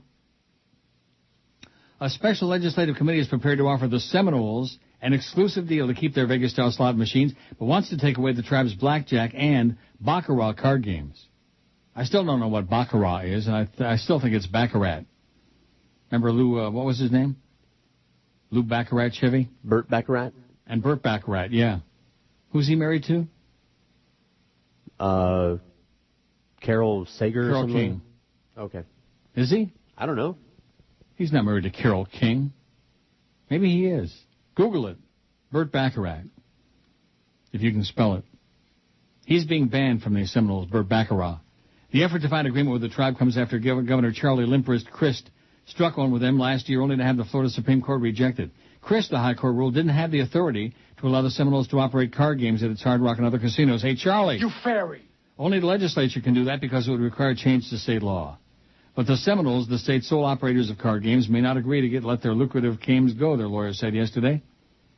There's never been any reason to discuss that because from the very beginning of the negotiations, table games were on the table. Little play on words, said Barry Richard, who represented the tribe in talks with Limperist Crist. House Speaker Ray Sansom, a Republican of Destin, appointed a special committee yesterday to reconsider the deal. I can tell you the reason we have a select committee in the House is to re-examine the issue and give it a fresh look, said Representative Bill Galvano, Republican of Bradenton, vice chairman of the committee. That doesn't make... What does it say? And this is a committee simply set up to approve the existing compact or to tweak it. Oh, it doesn't mean that. The tribe continues to run the games at Hard Rock Hotel and Casino near Hollywood. Just last month, the Seminoles started the games in their Tampa Hard Rock Resort and opened a game Saturday at their Immokalee facility. Ever go to Immokalee? Don't. Well, pass through it. Fast. Go through it really fast. If the state... Now, what the hell was that? Was that your... My phone. Phone? Yes. Well, I can hear that all the way up here. How about that? I'm sending you a... Burt Baccarat's been married to, like, everybody, so I'm sending you all that. Carol King? No, Carol Bayer Sager is who I was thinking Carol of. Bayer Sager, that's But not right. anymore. Oh, they're not together anymore? No. Who cares? God, is he ugly. I'll tell you one thing. I don't remember what she looked like, but God, he makes me look beautiful. He makes me look like Luke Halpin at age 18. He was married to Angie Dickinson. She did Larry King, so what does that tell you? She's got bad eyesight. She's got bad eyesight, or maybe she's just loosey-goosey, you know. Maybe, yeah. Loosey-goosey. Remember that? What movie that line was from? Loosey-goosey? No. Play Misty for me. Misa Horny. Remember he had the meeting? Now, what the hell was that old-time actress that played the agent? In what? In Play Misty for me. Don't you remember she was going to hire him and Evelyn screwed up the deal? And she showed up in the restaurant. You bet you. Remember that? Yeah. I don't know. And she left his tape, his audio tape, on the table and stormed out. Google Play Misty for me. Do an IMDb on that. Donna Mills. No. Irene Hervey. No. Jessica Walter. No, that was the crazy Evelyn. Clarice Taylor. No. Britt Lind. No. Famous. Old-time actress. All I got in here is Jessica Walter, Donna Mills. No. Irene Hervey. No. Clarice Taylor. Clarice. No. Britt Lind. Jenna Patterson. No. And that's it. I'm going to have to do it myself during the break. Cast here, and I don't see anybody. Yeah. Madge. Her name in the movie was Madge. That's Irene Hervey. Oh, I thought it was somebody famous. I never heard of Irene. Madge. Am I right about... What a memory. Oh, my God. That's a good movie, Play Misty for me. She's been in a million movies, that chick. Yeah, she has. What? Irene She's been in Hervey. a lot of stuff. 98 different things. Let me say it again. I don't know the name. On the table, potentially millions of dollars that state lawmakers, once loath to approve any expansion of gambling, are now eyeing to help plug a $2.4 billion deficit in this year's budget. An even worse spending gap is expected next year. Things are bad. Go knock down Bruce Beasley in the hall. He'll tell you we're in a depression. Things are bad. That's why you're out, Chris. Yep. The card games are the crux of the dispute. Federal law groups Vegas-style slot machines in the same class of gambling as banked table games, including blackjack. Richard said that means the tribe is entitled to run the card games as well as the schlots, even the quarter schlots. But racetrack owners disagree. They say the Supreme Court ruling proves it. Because the tribe has sovereign immunity and is operating the games on tribal land, the state can't stop them. Dan Atkins, chief executive of Mardi Gras, the dog track cum casino closest to Hard Rock in Broward, says he's losing 5% of his operation a year. The result, according to Department of Business and Professional Regulations data, is that the tax money from the three pari-mutuel facilities in Broward dropped $4.7 million from July through November, an estimated annual loss of nearly $18 million. The Seminoles have promised at least $75 million a year for the right to be the only ones to run the card games. But Atkins said his facility alone paid about $50 million last year to the state from licensing fees and other taxes from dog racing, schlots, and poker games. The Senate is more amenable to allowing the tribe to continue the card games, but House members aren't as likely to sign off on a similar deal to Christ's, which could have produced revenue of $200 million a year. The committee will take public testimony. He's due to report to the House before the session begins on March the 2nd. Well, see, I don't play the card game, so I don't really care. I like the Hard Rock just fine. And, of course, we like the pari-mutuels because Gulfstream is our close personal buddies. Yes. Right? Yes, and they they are. take care of us big time. We like them and they like us. I want to go to a Christine Lee's next time I go there. Okay. Isn't Christine Lee's in Gulfstream? It is. I mean, I'll pay for it. I'm not looking for a freebie because God forbid that it would get back to our management that we're getting like free meals and That's stuff. Right. Oh, boy. Not good. The best talent. This is Neil Rogers. Sports Radio 560 QAM. The sports leader. The biggest names. The best talent. It's the DA Show. Weeknights from 8 to 11. Here on Sports Radio 560 QAM. the sports leader. They'll hate you. Tonight on the National Geographic Special. After 14 months at sea, Jacques Cousteau observes subtle changes in his crew's behavior. As we enter the Sargassosi, I noticed that Philippe has removed his wetsuit and slipped into a provocative silk teddy with matching French cut panties. I am aghast. But the entire crew of the Calypso has suddenly changed into peekaboo lingerie and push-up brasiers. Don't miss the season premiere of The Underwear World of Jacques Cousteau. The sea is a strange mistress, and so is my first mate, Jean-Claude. Bonjour, mon capitaine. Uh-oh. Tonight on PBS. 131 at 560 WQAM. So just out of curiosity, who were these two weasels in the tea room that told you Bruce Beasley was in the building? Who were like, maybe that's why they were in the tea room. They just happened to be there and they mentioned who were they? What does it matter? He does this all the time, man. Yeah, I know. Wants to give up our sources, then nobody ever talks to us again, and then he wonders. But in his case, what difference does it make? He's small potatoes Maybe now. he doesn't want to be pushed the rest of the way out the door. Yeah, exactly.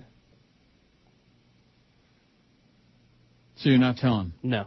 And what do they say? Like breathlessly? Like, no. Huh? They just said, sorry that I was out of here, and then, did I know that Bruce was in the building? Oh. Well, maybe they were hinting that you can go to him and get your job back. Yeah. Maybe they're hinting me go over there and, like, beat him up or something. Now, you see, you said that. I said maybe that's what they were hinting at. Sounds like a hostile conversation to me. Not at all. Sounds like you're making a real good case for getting bounced out. Say what? You heard me. You got like a death wish. Of course, anybody that weighs 800 pounds must have a death wish anyway, right? 512 votes on the poll. We did it, Tubby. All right. Which of these people is most about hype and not talent? Paris Hilton, 235. Dr. Phil, 83. Rush Limbaugh, 68. Pill-popping fat-ass Rush Limbaugh. Howard Sperm, 44. Oprah, 36. Hannah Montana, 27. Jay Leno, 13. And Madonna, 6. Why is she doing so well? Do they think that she's greatly talented or something? I don't know. You don't think she's about hype? Madonna? Mm-hmm. Anymore. I mean, she had a lot of hits. I like maybe one or two of her songs, but Yeah. a lot of people really like her, you know. Really? Her music, yeah. I didn't know she did any. Enrique in Little Havana says, when the barrel of gas goes up, I love the way he spells barrel. Gas stations immediately jack up the prices. How come gas stations don't do the same when it goes down? Because the world is a slaughterhouse, Enrique. It's called bend over and let the big corporations rape you, and the Saudis and all the others. Although pretty soon it's going to be $1 a gallon, they say. You believe that? Are you sending me something? Not me. Uh-oh, it's coming from, maybe it's Ed McMahon and my $80 billion. Probably an ad fax. What do you say? What's your bet? Ad fax. Ad fax. Yeah? Oh, my God. Not satisfied with your current cleaning company? Talk dirty to us. How do you like that? Janitorial service. Talk dirty to us. Okay, put Flipper back on. It says, it's funny how oil prices dropped drastically, that Bush is leaving. Those MFs made billions from us, yet there's no investigation. Screw you, Bush, and the other weasel we never heard from in the entire term they stole. Says, love you, Enrique. They stole. S-T-O-L-E-D. They stole it, man. They stealed it and they stole it. The Dow's up only 78. It's been kind of hovering between like 75 and 110. It's hovering. It's obviously a selling opportunity.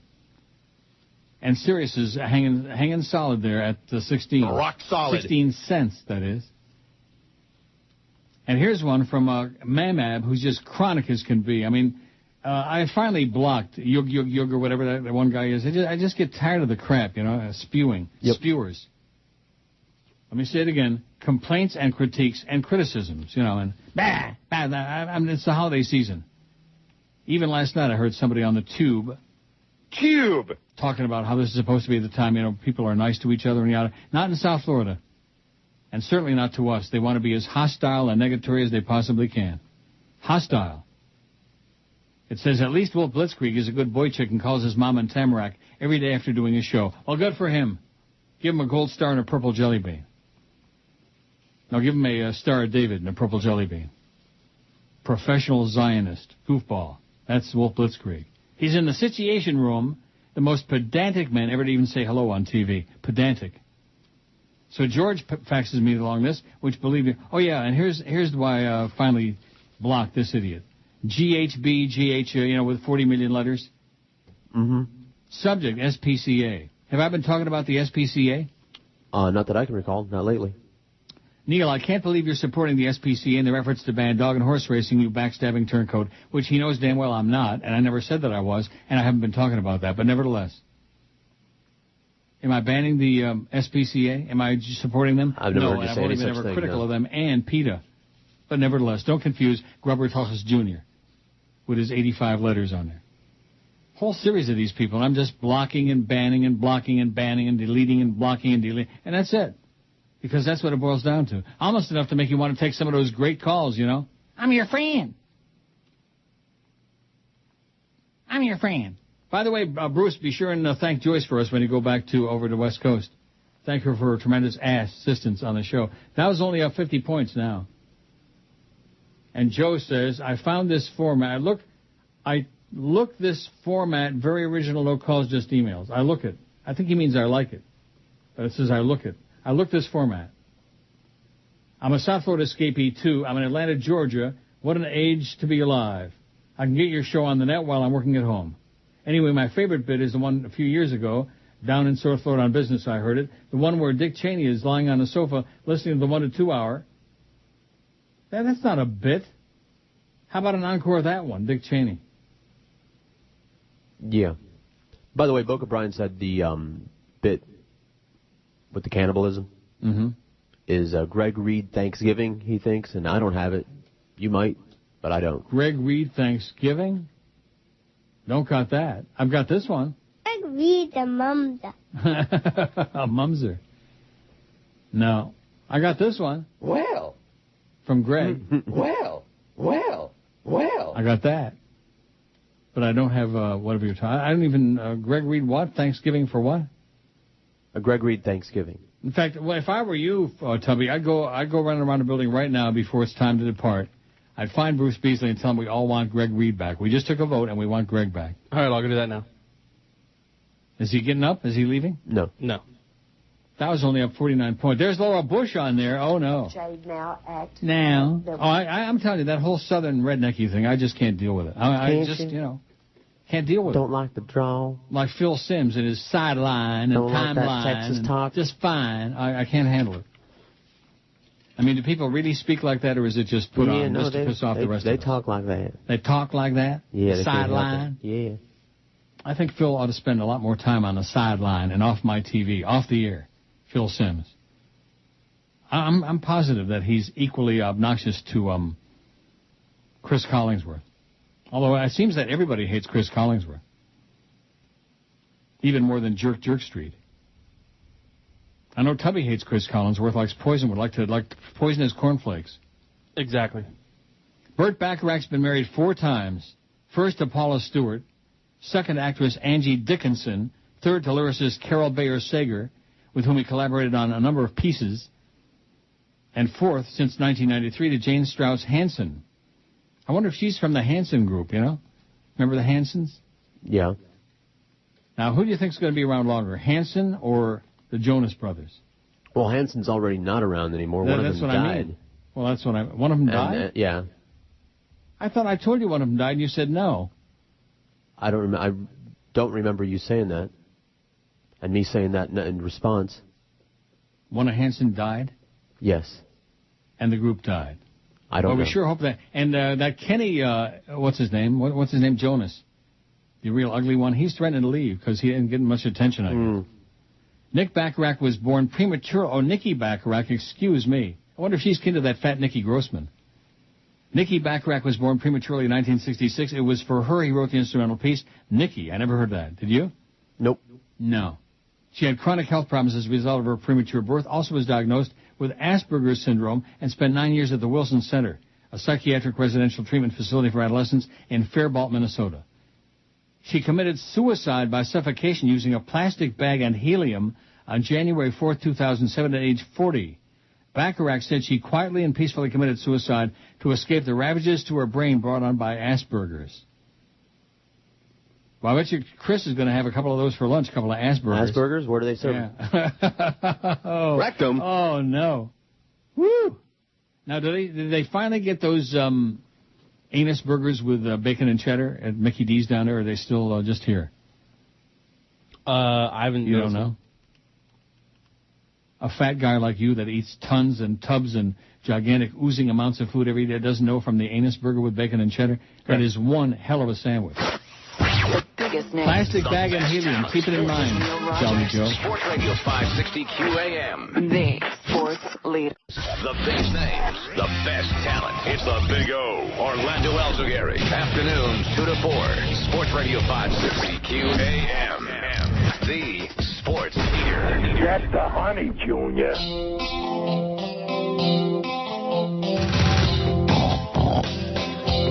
I think I'm gonna be mad. I think that it's now. The girl I'm going to wed has gained 20 pounds. She's got a tuchus to wine. Rectum. She's got a tuchus to wine. She's got a tuchus to wine, and she don't care. Says that the wedding friends are causing her stress, yeah. I don't know how she will fit in her wedding dress. She's got a tuchus to wine. She's got a tuchus to wine. She's got a tuchus to wine, and she don't care. Tell you why you're too short to wine. She don't eat right, she don't work out no more. She's gonna have to go on a diet to look like she did once before. I've done everything that I could. I've needed in bed to try the Uncle Slim plan or see Jenny Craig. She's got a tuchus to wine. She's got a tuchus to wine. She's got a tuchus to wine, and she don't care.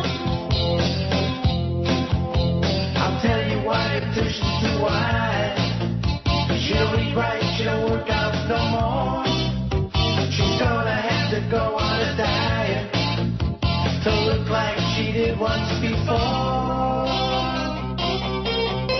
I think I'll try on my tux, and if by some chance, yeah, it is too tight in the waist, I'll get some stretch pants.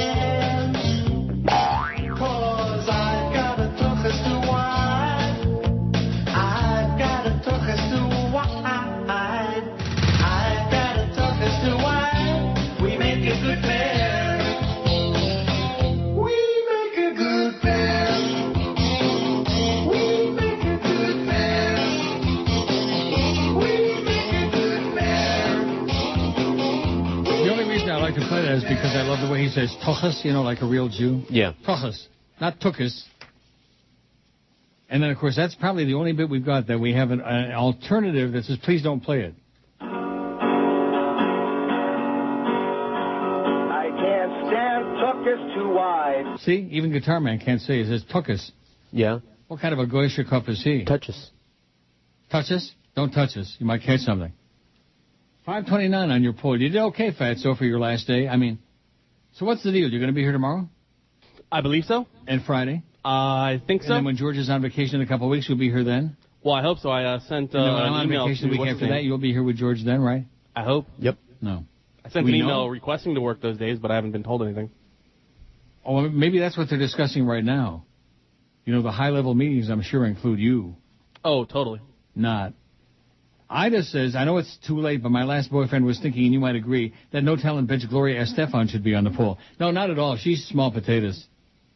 She is definitely small potato. Am I right? Yep. George, I caught a story on National Geographic last night. Ida says you might be interested in called Marijuana Nation. On one part, this guy had a spray bottle he was spraying the plants with, and like magic, they seemed like they grew 10 feet tall. Indeed, you've been coughing and gagging a lot lately on the air. Just in case you're close to croaking, want to tell you it's a pleasure listening to you every day. You take my mind away from crap that we got to hear from this right-wing Cuban boss I work for. P.S. Hi, Fat Chris. Hang in there as long as you can. Maybe you'll get lucky, and Neil will sign your name on the next check instead of Josh's.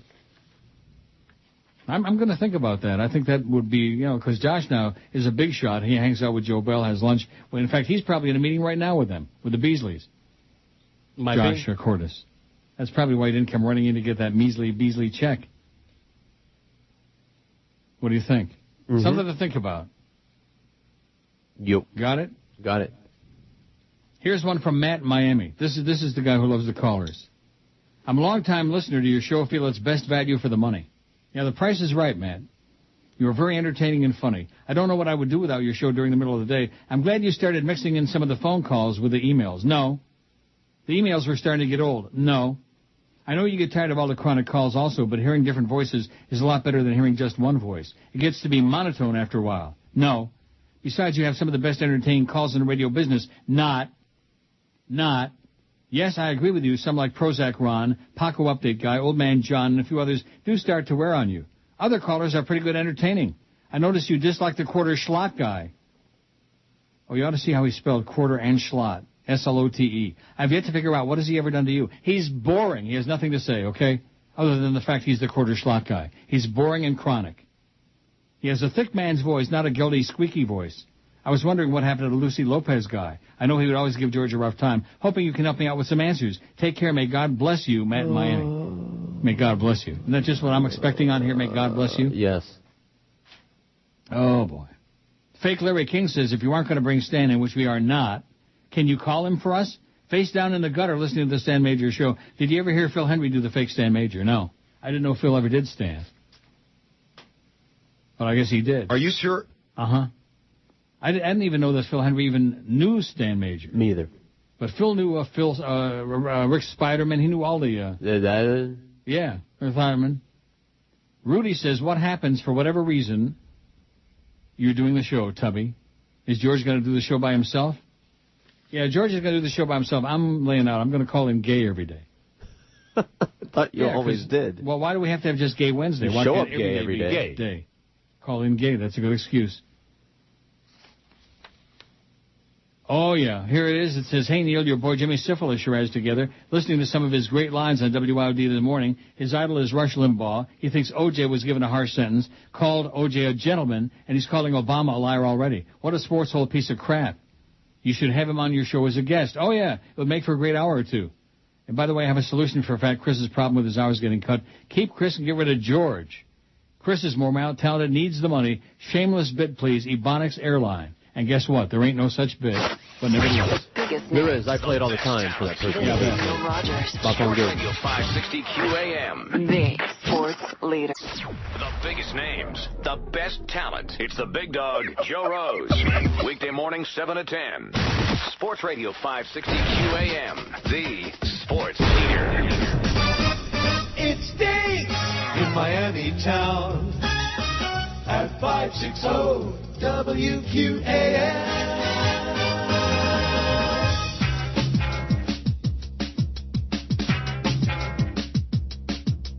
Come on, everybody. Yo, look here, man. We gonna play a game. Say what? We be flipping scripts around, What's that now? and Ebonics be the name. Yo, what you talking about? You take a funky dope word Like homeboy. and bust some skills to make it rhyme. Gotta bust some skills. Check out what I've been kicking. What you talking about? You have it down in no time. Show up. Skeezer. Skeezer, skeezer, for pizza, for banana, banana, for pizza, feedback, for pizza. Skeezer. Let me do homie. Homie, homie, for homie, for banana, banana, for homie, feedback, for homie. Homie. Yo, this be Anthony. Anthony, for Anthony, banana, banana, for Anthony, feedback, for Anthony. Anthony. Who that hoe? Ho, ho, for ho, for banana, banana, for ho, feedback, for ho. Ho. You be boning. Boning, boning, for boning, for banana, banana, for boning, feedback, for boning. Boning. Now try your luck with Buck. Buck, buck, for buck, for banana, banana, for buck, feedback, for buck. Buck. Ebonics game. Ebonics game.